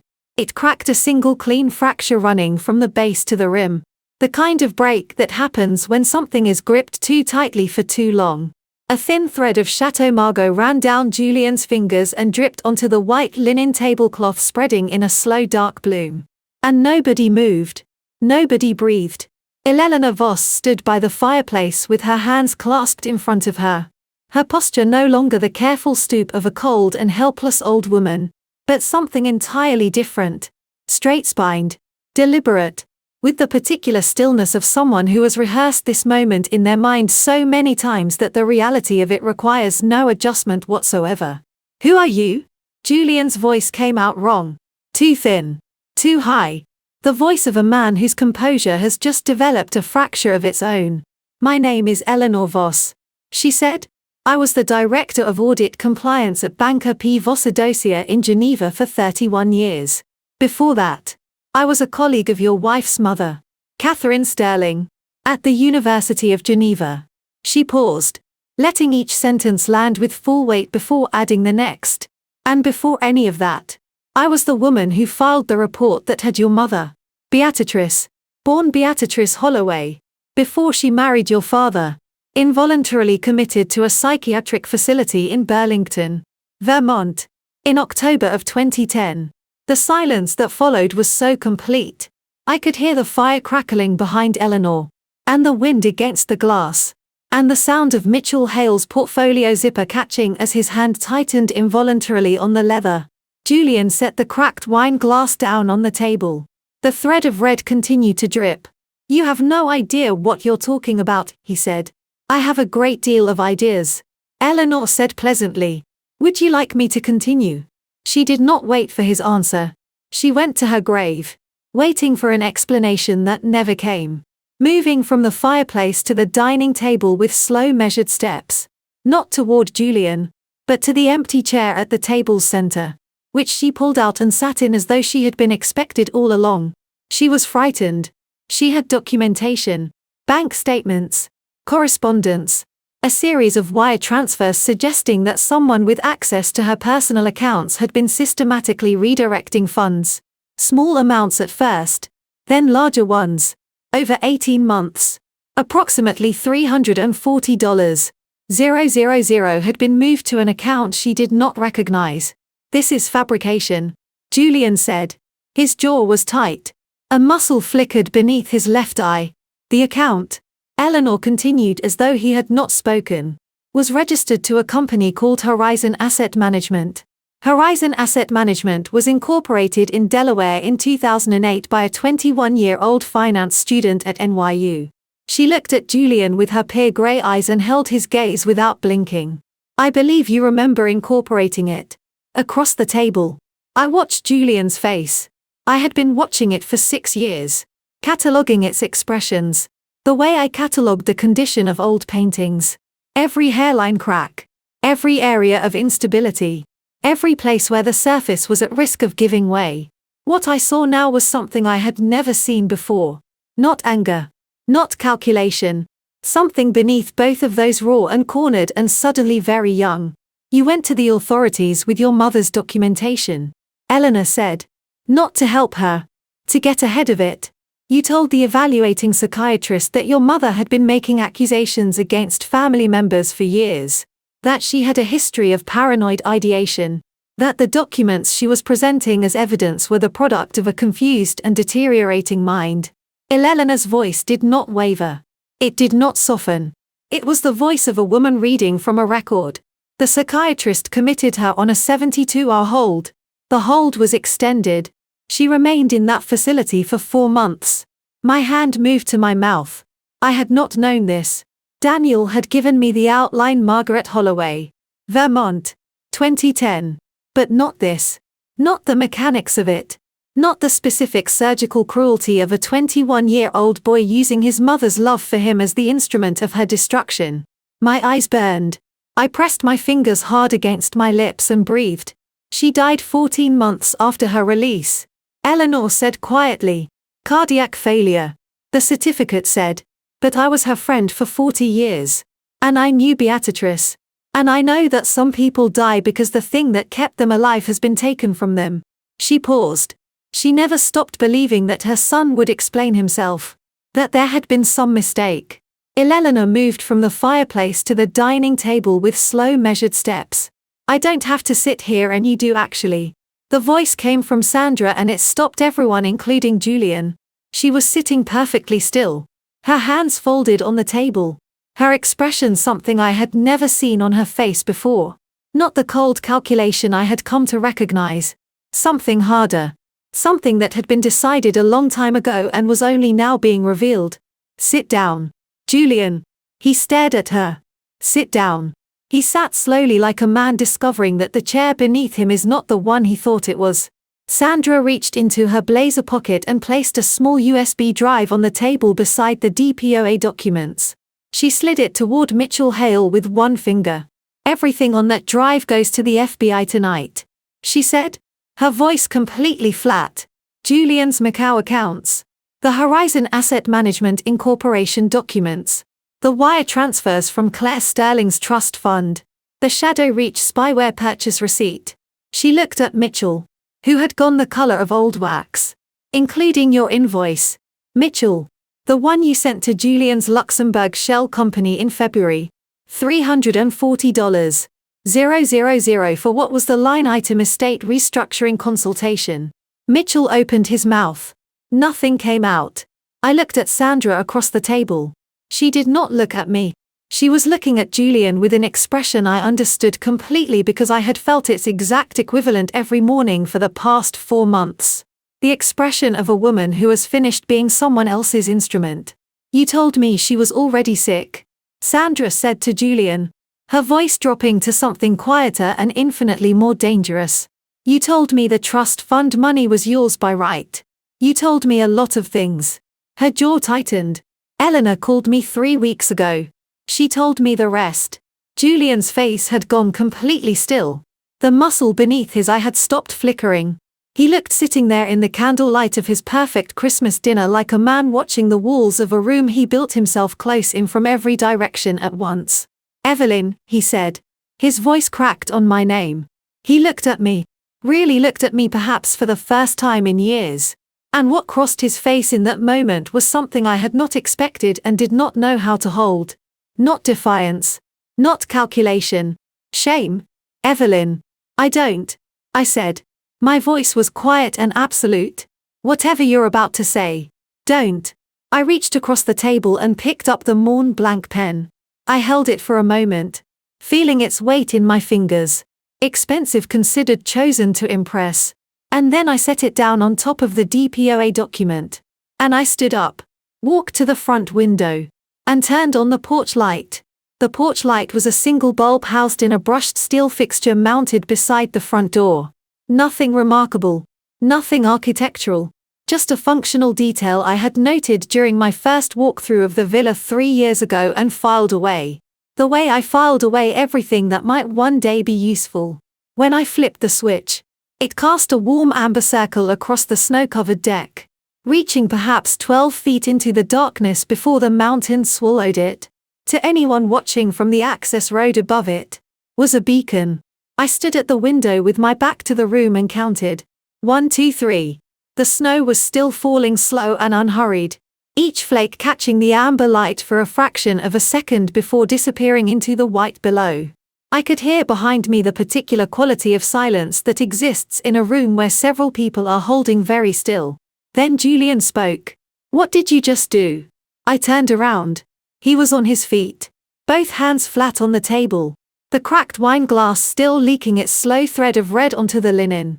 His face had moved past shame now back into something more familiar, the sharp assessing intelligence that had always been his most dangerous feature, the quality that had allowed him to maintain a performance of decency for 6 years while systematically dismantling everything around him. "Evelyn." His voice was low and controlled and very, very careful. "What did you just do?" "I turned on the porch light," I said. The first sound was tires on the access road muffled by the snow, but unmistakable the particular crunch of vehicles moving with deliberate speed. Then headlights swept across the upper windows 2 sets and Julian's head turned toward them with the involuntary precision of a man whose survival instincts have just overridden everything else. Mitchell Hale stood up so abruptly his chair scraped backward and struck the wall. His portfolio slid from the table and hit the floor, spilling documents across the stone. The DPOA, the estate transfer forms, the trust restructuring papers, all of it fanning out across the floor like a confession. Julian Mitchell's voice was not the rich courtroom-calibrated instrument I had heard all evening. It was thin and cracked at the edges, the voice of a man whose carefully constructed world has just begun to come apart at the seams. "Julian, we need to shut up." "Mitchell." Julian's eyes had not left my face. Sandra had not moved. She sat with her hands still folded on the table, the USB drive still sitting beside her water glass, her expression carrying the particular composure of a woman who has made her decision and is now simply waiting for the consequences of it to arrive. They came through this front door at 8:51 p.m. Agent Patricia Novak was first 43 years old, compact and precise in a dark tactical jacket with FBI across the chest in gold letters that caught the firelight. Behind her came 3 additional agents moving through the villa's entrance with the efficient practiced calm of people who have done this many times and understand that speed and noise are not the same thing as effectiveness. "Julian Sterling," Patricia Novak said, her voice carrying across the room with absolute clarity. "You are under arrest. Financial fraud, conspiracy to commit fraud, forgery of legal documents, theft from a protected trust, and attempted administration of a chemical weapon in violation of 18 U.S.C. Section 229. Julian did not move for 3 full seconds. He stood at the table with his hands still flat on the linen. And I watched him in those 3 seconds, watched the calculations running behind his eyes. The rapid involuntary assessment of every possible exit, every conceivable argument, every remaining variable.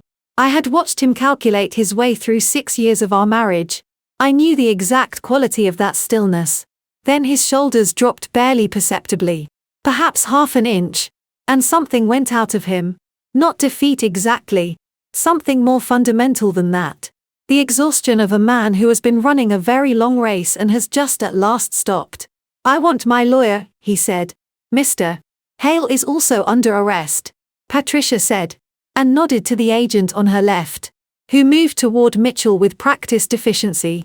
"I'd recommend calling someone else." Mitchell made a sound. Not words.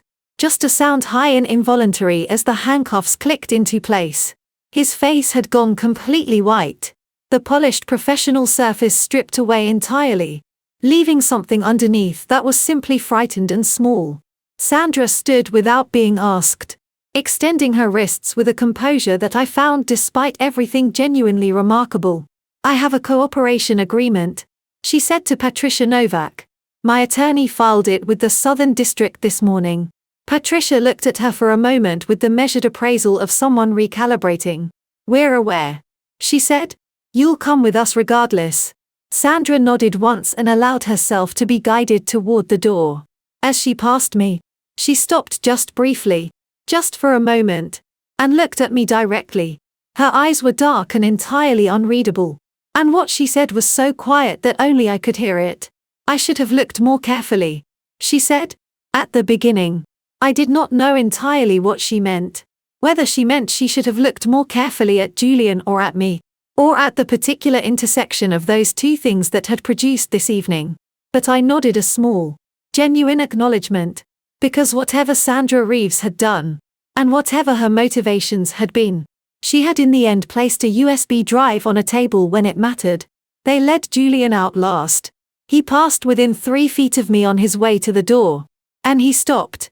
The agent behind him paused, allowing it, and he looked at me with an expression I had never seen on his face in 6 years of marriage. Not the catalog model warmth, not the sharp assessing intelligence, not the shame from earlier. Something naked than all of those. "Did you ever love me?" he asked. His voice was barely above a whisper. "At the beginning. Was any of it real?" My throat tightened. My eyes went hot. I had prepared for many things about this evening. The documents, the confrontation, the arrest, Eleanor's revelations. I had not prepared for this question asked in this voice at this moment. "Yes," I said, because it was true. Because whatever Julian Sterling had become, I had loved the person I believed him to be with everything I had. And that deserved an honest answer. Even here, even now, that was real. Something moved across his face. It lasted less than a second. Then the agent touched his arm and Julian Sterling walked through the door of the Aspen Villa and into the amber circle of the porch light and the cold mountain dark. And I stood at the window and watched him go. I did not cry. I had cried enough. What I felt standing there in the fire-lit quiet with Eleanor Voss at my side and the snow still falling outside and the ruins of Christmas dinner on the table behind me was something I had almost forgotten was possible. Relief. Pure exhausted absolute relief. Eleanor placed her hand on my arm. Light as paper, warm as anything. "It's over," she said softly. I covered her hand with mine. "No," I said. "It's just beginning." Christmas morning arrived without asking permission. The way mornings do after nights that have rearranged everything. I had not slept. I had sat in the armchair beside the stone fireplace from the time the last FBI vehicle disappeared up the access road until the sky outside the glass walls began its slow, reluctant shift from black to charcoal to the particular shade of pale blue that belongs exclusively to high-altitude dawn. A color so clean and so cold that looking at it felt like pressing your face against something pure. The villa was very quiet. The dinner table still held the remnants of the evening half-empty wine glasses. The decanter with its last inch of Chateau Margaux. Mitchell's documents scattered across the floor where his portfolio had fallen. And no one had thought to gather them. The Mont Blanc pen lay on the tablecloth where I had set it down parallel to the edge, its gold nib catching the first light from the windows with a small, indifferent gleam. I looked at it for a long time. Then I got up, walked to the table, picked up the pen, and dropped it into the kitchen trash. Eleanor had stayed. I had not asked her to. She had simply not left, which I was coming to understand was characteristic of her approach to most situations. She had folded herself into the corner of the sofa with a blanket across her lap and a cup of tea. Real tea. Nothing from Beatrix's collection. And had dozed intermittently through the small hours, her white head tilting forward and then catching itself with the unconscious reflex of someone who has learned to sleep lightly. When the sky began to lighten, she was awake. I became aware of her eyes on me from across the room, steady and alert. And I turned from the window to find her watching me with an expression that was entirely without performance. No careful calibration. No professional restraint. Just an old woman looking at a younger one with something that was simply and completely care. "How do you feel?" she asked. I considered the question seriously, the way it deserved to be considered, like a painting that's been stripped back to the ground layer. I said, everything on top of it. The varnish, the overpainting, all the accumulated damage gone. Just the original surface. Whatever was there before anyone put a brush to it. Eleanor was quiet for a moment. Then she said, that is an extraordinarily precise description. I've had all night to work on it. She smiled. A real smile. Small and warm. The kind that reaches the eyes of people who have lived long enough to mean what their faces say. Daniel Cross arrived at the villa at 8:15. Driving a rental SUV up the access road with the careful, unhurried deliberateness of a man who has spent a very long night coordinating the logistics of 3 simultaneous arrests, and has earned the right to take the last quarter mile slowly. He knocked twice, came in, accepted the coffee I handed him without comment, and sat at the kitchen island looking for the first time since I had known him genuinely tired. Julian Mitchell and Sandra are in federal custody in Glenwood Springs. He said they'll be transferred to the Southern District of New York after the holiday. Patricia Novak team executed a simultaneous warrant on Pavel Orov at his motel at 9:06 last night. He was arrested without incident. He wrapped both hands around the coffee mug. The aquarium wallet has been flagged for a separate warrant.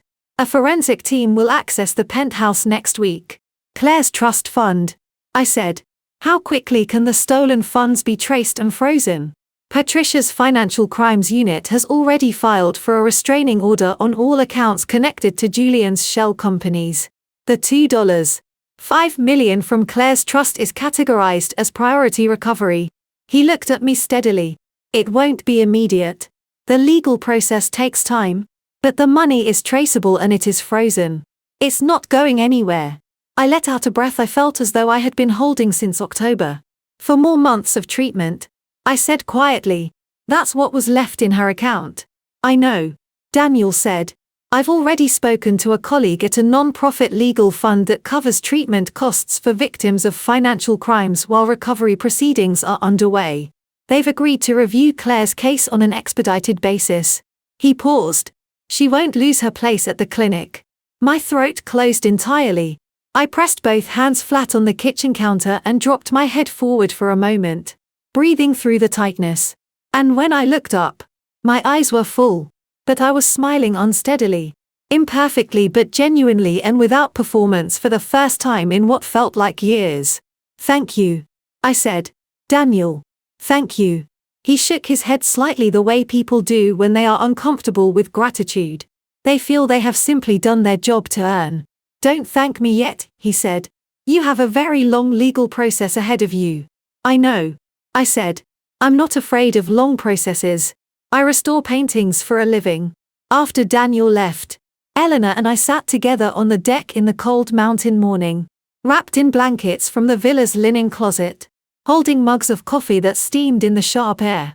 The snow had stopped overnight, and the world below the villa was white and still and enormous. The valley spreading out in every direction under a sky that had gone from pale blue to something warmer. The particular gold of high-altitude Christmas morning. The kind of light that exists nowhere else and justifies. I have always thought. The difficulty of altitude. Tell me about my mother. I said. Eleanor turned to look at me. Something moved across her face. The careful handling of something precious and slightly fragile. She was extraordinary. Eleanor said.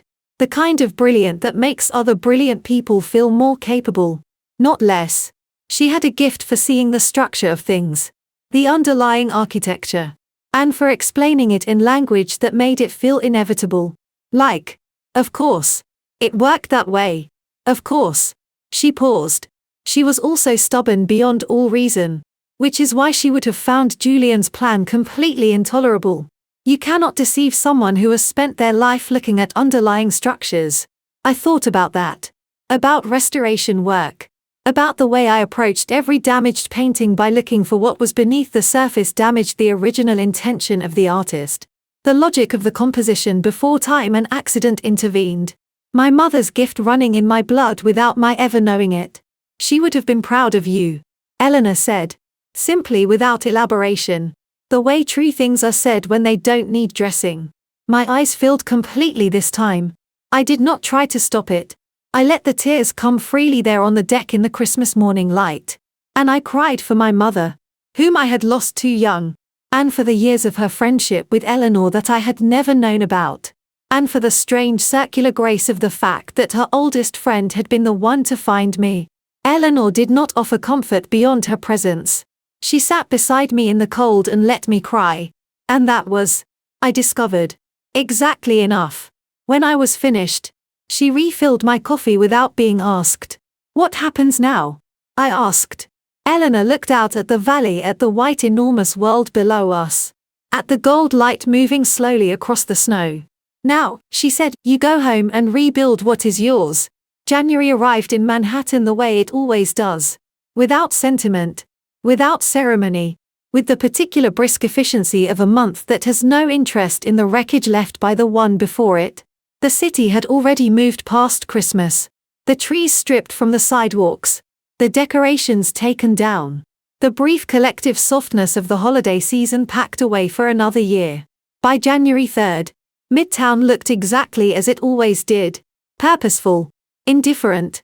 Entirely itself. I found this deeply comforting.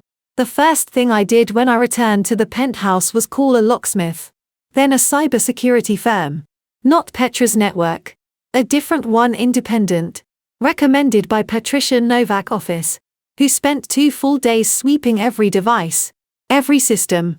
Every camera and sensor in the apartment for remnants of shadow reach and any secondary applications it might have installed. They found 3. They removed all of them with the brisk unsentimental efficiency of people who do this regularly and have long since stopped being surprised by what husbands install on wives' devices. On the 3rd day, I called the building manager of the Sterling building on 38th Street and told him I was coming in. The Sterling building was my grandfather's. Edon Sterling had built it in 1961 with money he had earned over 30 years as a structural engineer. Not inherited. Not borrowed. Not leveraged from someone else's labor, but earned deliberately with his hands and his mind. He had designed the lobby himself. A clean mid-century space with terrazzo floors and a brass elevator bank that still ran 64 years later with the smooth, unhurried precision of something built to last. His name was in the cornerstone. I had touched it as a child, tracing the letters with my fingers, understanding even then that a name and stone means something different from a name on paper.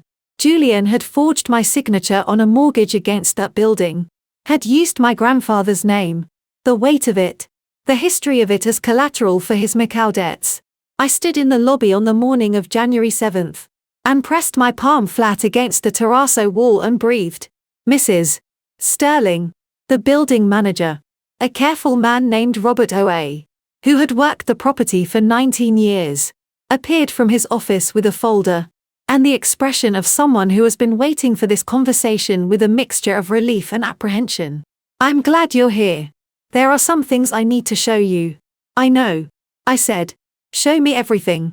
The mortgage documentation took 3 weeks and 2 law firms to begin unwinding. The forged signature had been executed with enough sophistication. Julian had apparently studied samples of my handwriting for months before attempting it that the initial bank review required handwriting analysis from an independent forensic expert. The expert's report delivered on January 22nd was unambiguous. The signature on the mortgage deed was not mine. It had been produced by someone who had spent considerable time learning to approximate my handwriting, but had not accounted for the particular pressure patterns of my pen grip, which are apparently distinctive to the point of constituting a form of fingerprint. My grandfather's building was in legal terminology encumbered. Unwinding that encumbrance would take months. But the process had begun. And the bank, faced with documentation of fraud and a pending federal criminal case, had agreed to a payment suspension while the courts worked through the recovery proceedings. It was not fast. It was not clean. But it was moving. Patricia Novak called me on January 24th. The Southern District has filed 47 counts against Julian Sterling. She said, her voice carrying the contained satisfaction of someone who has built a case for a very long time and watched it arrive in court exactly as constructed. Financial fraud. Conspiracy. Forgery. theft from a protected trust fund and the Section 229 chemical weapons charge for the BZ. Mitchell Hale has entered a guilty plea on 4 counts in exchange for cooperation testimony. His law license has been suspended pending disbarment proceedings. And Sandra? I asked. Her cooperation agreement stands. She'll testify against Julian at trial. Sentencing will depend on the judge, but her attorneys are optimistic about a reduced term. A pause. Pavel Orov is looking at federal conspiracy and solicitation charges. His attorney is currently deciding whether to fight it. I sat with that for a moment. The weight of 47 counts. The architecture of consequence finally assembled around the man who had spent 3 years building the architecture of my dissolution. Thank you, Patricia. I said. Thank yourself, she said. You built this case. We just arrested it. On February 3rd, I flew to Zurich.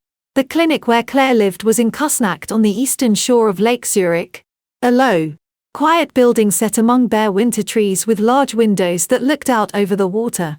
It was the kind of place that costs an extraordinary amount of money to look so completely unassuming. I had called ahead. Claire knew I was coming. But when I walked through the clinic's front entrance and saw her waiting in the reception area, small 19 years old with our mother's dark eyes and our father's stubborn jaw and hair that needed cutting, my chest cracked open so completely and so suddenly that I had to stop walking for a moment just to stay upright. She stood up when she saw me. Yves, she said. Her voice was cautious, careful in the way of someone who has learned through long experience that the things she hopes for do not always arrive. I crossed the reception room in 6 steps and put my arms around my sister and held her with everything I had. And she went rigid for just a moment. The reflex of someone who has not been held safely in a long time. And then she folded into me completely, her arms coming around my back, her face pressed against my shoulder.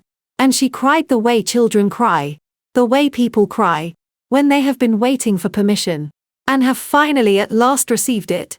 I cried, too. Openly, without any attempt at management or control. My face pressed into her hair, my hands holding her as though something might try to take her if I loosen my grip. I'm sorry, I said against her hair. Claire, I'm so sorry I didn't come sooner. You're here now, she said. Her voice was muffled, but fierce, stubbornly characteristically fierce. You're here now. That's enough. We stood there in the reception of the Kusnacht clinic while the lake outside the windows lay flat and silver under the February sky, and I held my 19-year-old sister and felt for the first time since this had all begun that the thing I was rebuilding was not a company or a building or a financial portfolio. It was a family. Whatever remained of one. Whatever we could make from what was left. Eleanor had been right. I had gone home and I had begun. There is a concept in painting conservation called in-painting the practice of filling losses. When a canvas has been damaged when time or accident or deliberate harm has removed sections of the original surface, the conservator does not attempt to recreate what was there with false confidence. Instead, she works with what remains. She studies the surrounding brushwork, the color relationships, the logic of the composition, and she fills the losses in a way that is honest, visible under ultraviolet light, distinguishable from the original upon close examination, but integrated enough that from a normal viewing distance, the painting reads as whole. The goal is not to pretend the damage never happened. The goal is to make the damage livable. I had been thinking about in-painting a great deal since I returned from Zurich. I reopened the restoration studio on the first Monday of February, 6 weeks after the Aspen arrests and 3 days after I returned from seeing Claire. My team, Marcus, Diane, and Priya were already there when I arrived, which told me they had been informed I was coming and had chosen to come in early regardless. Nobody made a speech. Nobody asked questions I wasn't ready to answer. Marcus handed me a coffee. Diane had restocked the pigment drawers in my absence, organizing them in the chromatic sequence she knew I preferred. Priya had printed and pinned to the studio notice board a conservation report on the mid-century oil painting I had deliberately damaged in September, the one I had used to perform my dissolution, with a small note attached in her careful handwriting. Ready for treatment whenever you are. I stood in the doorway of my studio looking at these three people who had simply shown up, and my throat tightened so completely that I had to set my coffee down on the nearest table and press both hands flat against the surface and breathe. "Right," I said when I trusted my voice again. "Let's get back to work." The mid-century painting took 11 days to restore properly. The mineral spirits damage I had inflicted in September had penetrated further into the paint layer than I had intended. My performance of carelessness had been ironically more convincing than I realized at the time. Reintegrating the affected area required careful cleaning, consolidation of lifting paint edges. And finally, the in-painting itself. A process I approached with the particular focused attention that I had always found in some fundamental way to be the closest thing I knew to prayer. Each session in the studio was 3 or 4 hours of stillness, of narrowed attention of the world outside the canvas. Simply ceasing to exist. I had missed it with an intensity one had not fully acknowledged while I was performing vulnerability and attending meetings with lawyers and coordinating FBI raids. The work had always been where I was most completely myself. The place where my hands and my mind operated in the same direction toward the same purpose, without subterfuge or performance or the exhausting management of other people's perceptions. On the 11th day, I set down my brush and looked at the finished painting. It was whole. Not perfect. The unpainted areas would always be visible under the right light, and I had documented them precisely in the conservation report, as I always did, but from a normal viewing distance in normal light. It read as a complete and coherent work, a painting that had survived damage and been thoughtfully, honestly repaired. I sat looking at it for a long time without moving. Daniel Cross came by the studio on a Thursday afternoon in late February, unannounced. In the way of someone who has learned that Elena Voss's approach to visits is occasionally contagious. He accepted a coffee, looked at the restored painting on the easel for a moment without comment, and then sat on the spare stool with his elbows on the worked. "Julian's trial date has been set for September," he said. "The 47 counts are proceeding. His defense team has filed 2 motions to suppress, both denied." He paused. "The aquarium wallet has been accessed and the $3.5 million in cryptocurrency has been frozen pending forfeit proceedings. That amount, combined with the shell company assets already seized, brings the total recoverable figure to approximately $28 million. Claire's trust fund?" I asked. "Full recovery of the $2.5 million has been authorized by the court. The transfer back to the trust account is scheduled for next week." I set my coffee mug down very carefully on the worked. My hands were completely steady. My eyes, however, were not cooperating, and I let them fill without attempting to manage it, because I had learned over the course of the last several months in the company of a 72-year-old former Swiss bank auditor, who had taught me more about dignity than anyone I had ever met, that tears are not a form of weakness. They are simply the body's way of acknowledging that something matters. "Good," I said. My voice was rough, but clear. "That's good." Daniel looked at me with his steady grey eyes for a moment. Then he said, "How are you, Evelyn?" "Not the case." I considered the question the way I had learned to consider Elena's question, seriously, without deflection. "I'm in painting," I said. He looked at the canvas on the easel. Understanding moved across his face without requiring explanation. "That sounds about right," he said. "Eleanor came for dinner on the last Friday of February. She brought a bottle of Swiss white wine, a variety I had never heard of, which she described as aggressively underrated. And she sat at my kitchen island and watched me cook with the same focused, assessing attention she brought to everything. Claire called me," Eleanor said during the pasta. I looked up. "She did 3 days ago. She wanted to know about your mother." Eleanor turned her wine glass slowly between her fingers. "We spoke for 2 hours. She asked very good questions." A pause. "She has Margaret's mind. My chest HDHD. The good kind. The kind that comes from something expanding rather than something breaking. She's going to be all right," I said. Not as a question. "She's going to be considerably more than all right," Eleanor said with the conviction of a woman who has been assessing human potential for 7 decades and knows the difference between hope and certainty. "As are you." After dinner, we took our wine to the window and stood looking out at Manhattan. The lights of the city spreading in every direction. The Hudson dark and moving far below the whole enormous, indifferent, endlessly regenerating organism of the place. Simply continuing to exist as it always had, regardless of what happened inside any of the millions of lit windows stacked against the dark. I've been thinking about what comes next, I said. Tell me, Eleanor said. I want to establish a foundation, I said, in my mother's name, for women who are being financially exploited within marriages, access to legal resources, forensic accounting support, safe documentation channels. I paused. The things I needed and didn't know existed. Eleanor was quiet for a long moment. Then she said simply, Margaret would have built exactly that. I looked out at the city lights. At the 10,000 lit windows. At all the lives behind them. Carrying whatever they were carrying. Moving through whatever they were moving through.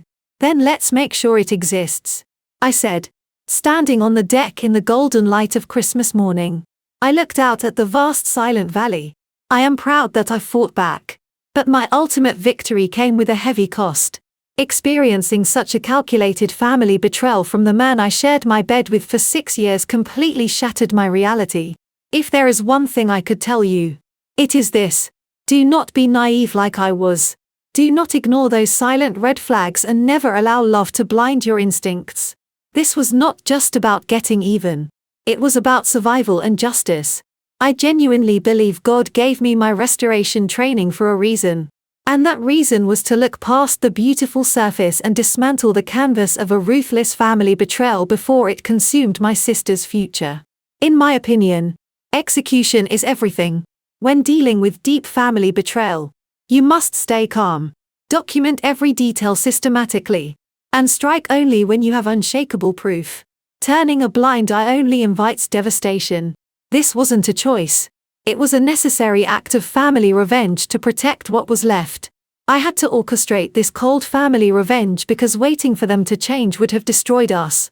Sometimes the ultimate form of family revenge is simply forcing the truth into the light. If Evelyn's story resonated with you, what would you have done in my position? Drop a comment below. Share this with someone who needs to hear it and subscribe to the channel for more valuable life lessons. Thank you so much for staying until the very end. Please note the upcoming stories include dramatic and fictionalized elements tailored for educational purposes. If high-stakes corporate drama isn't for you, feel free to exit and choose another content path that suits you.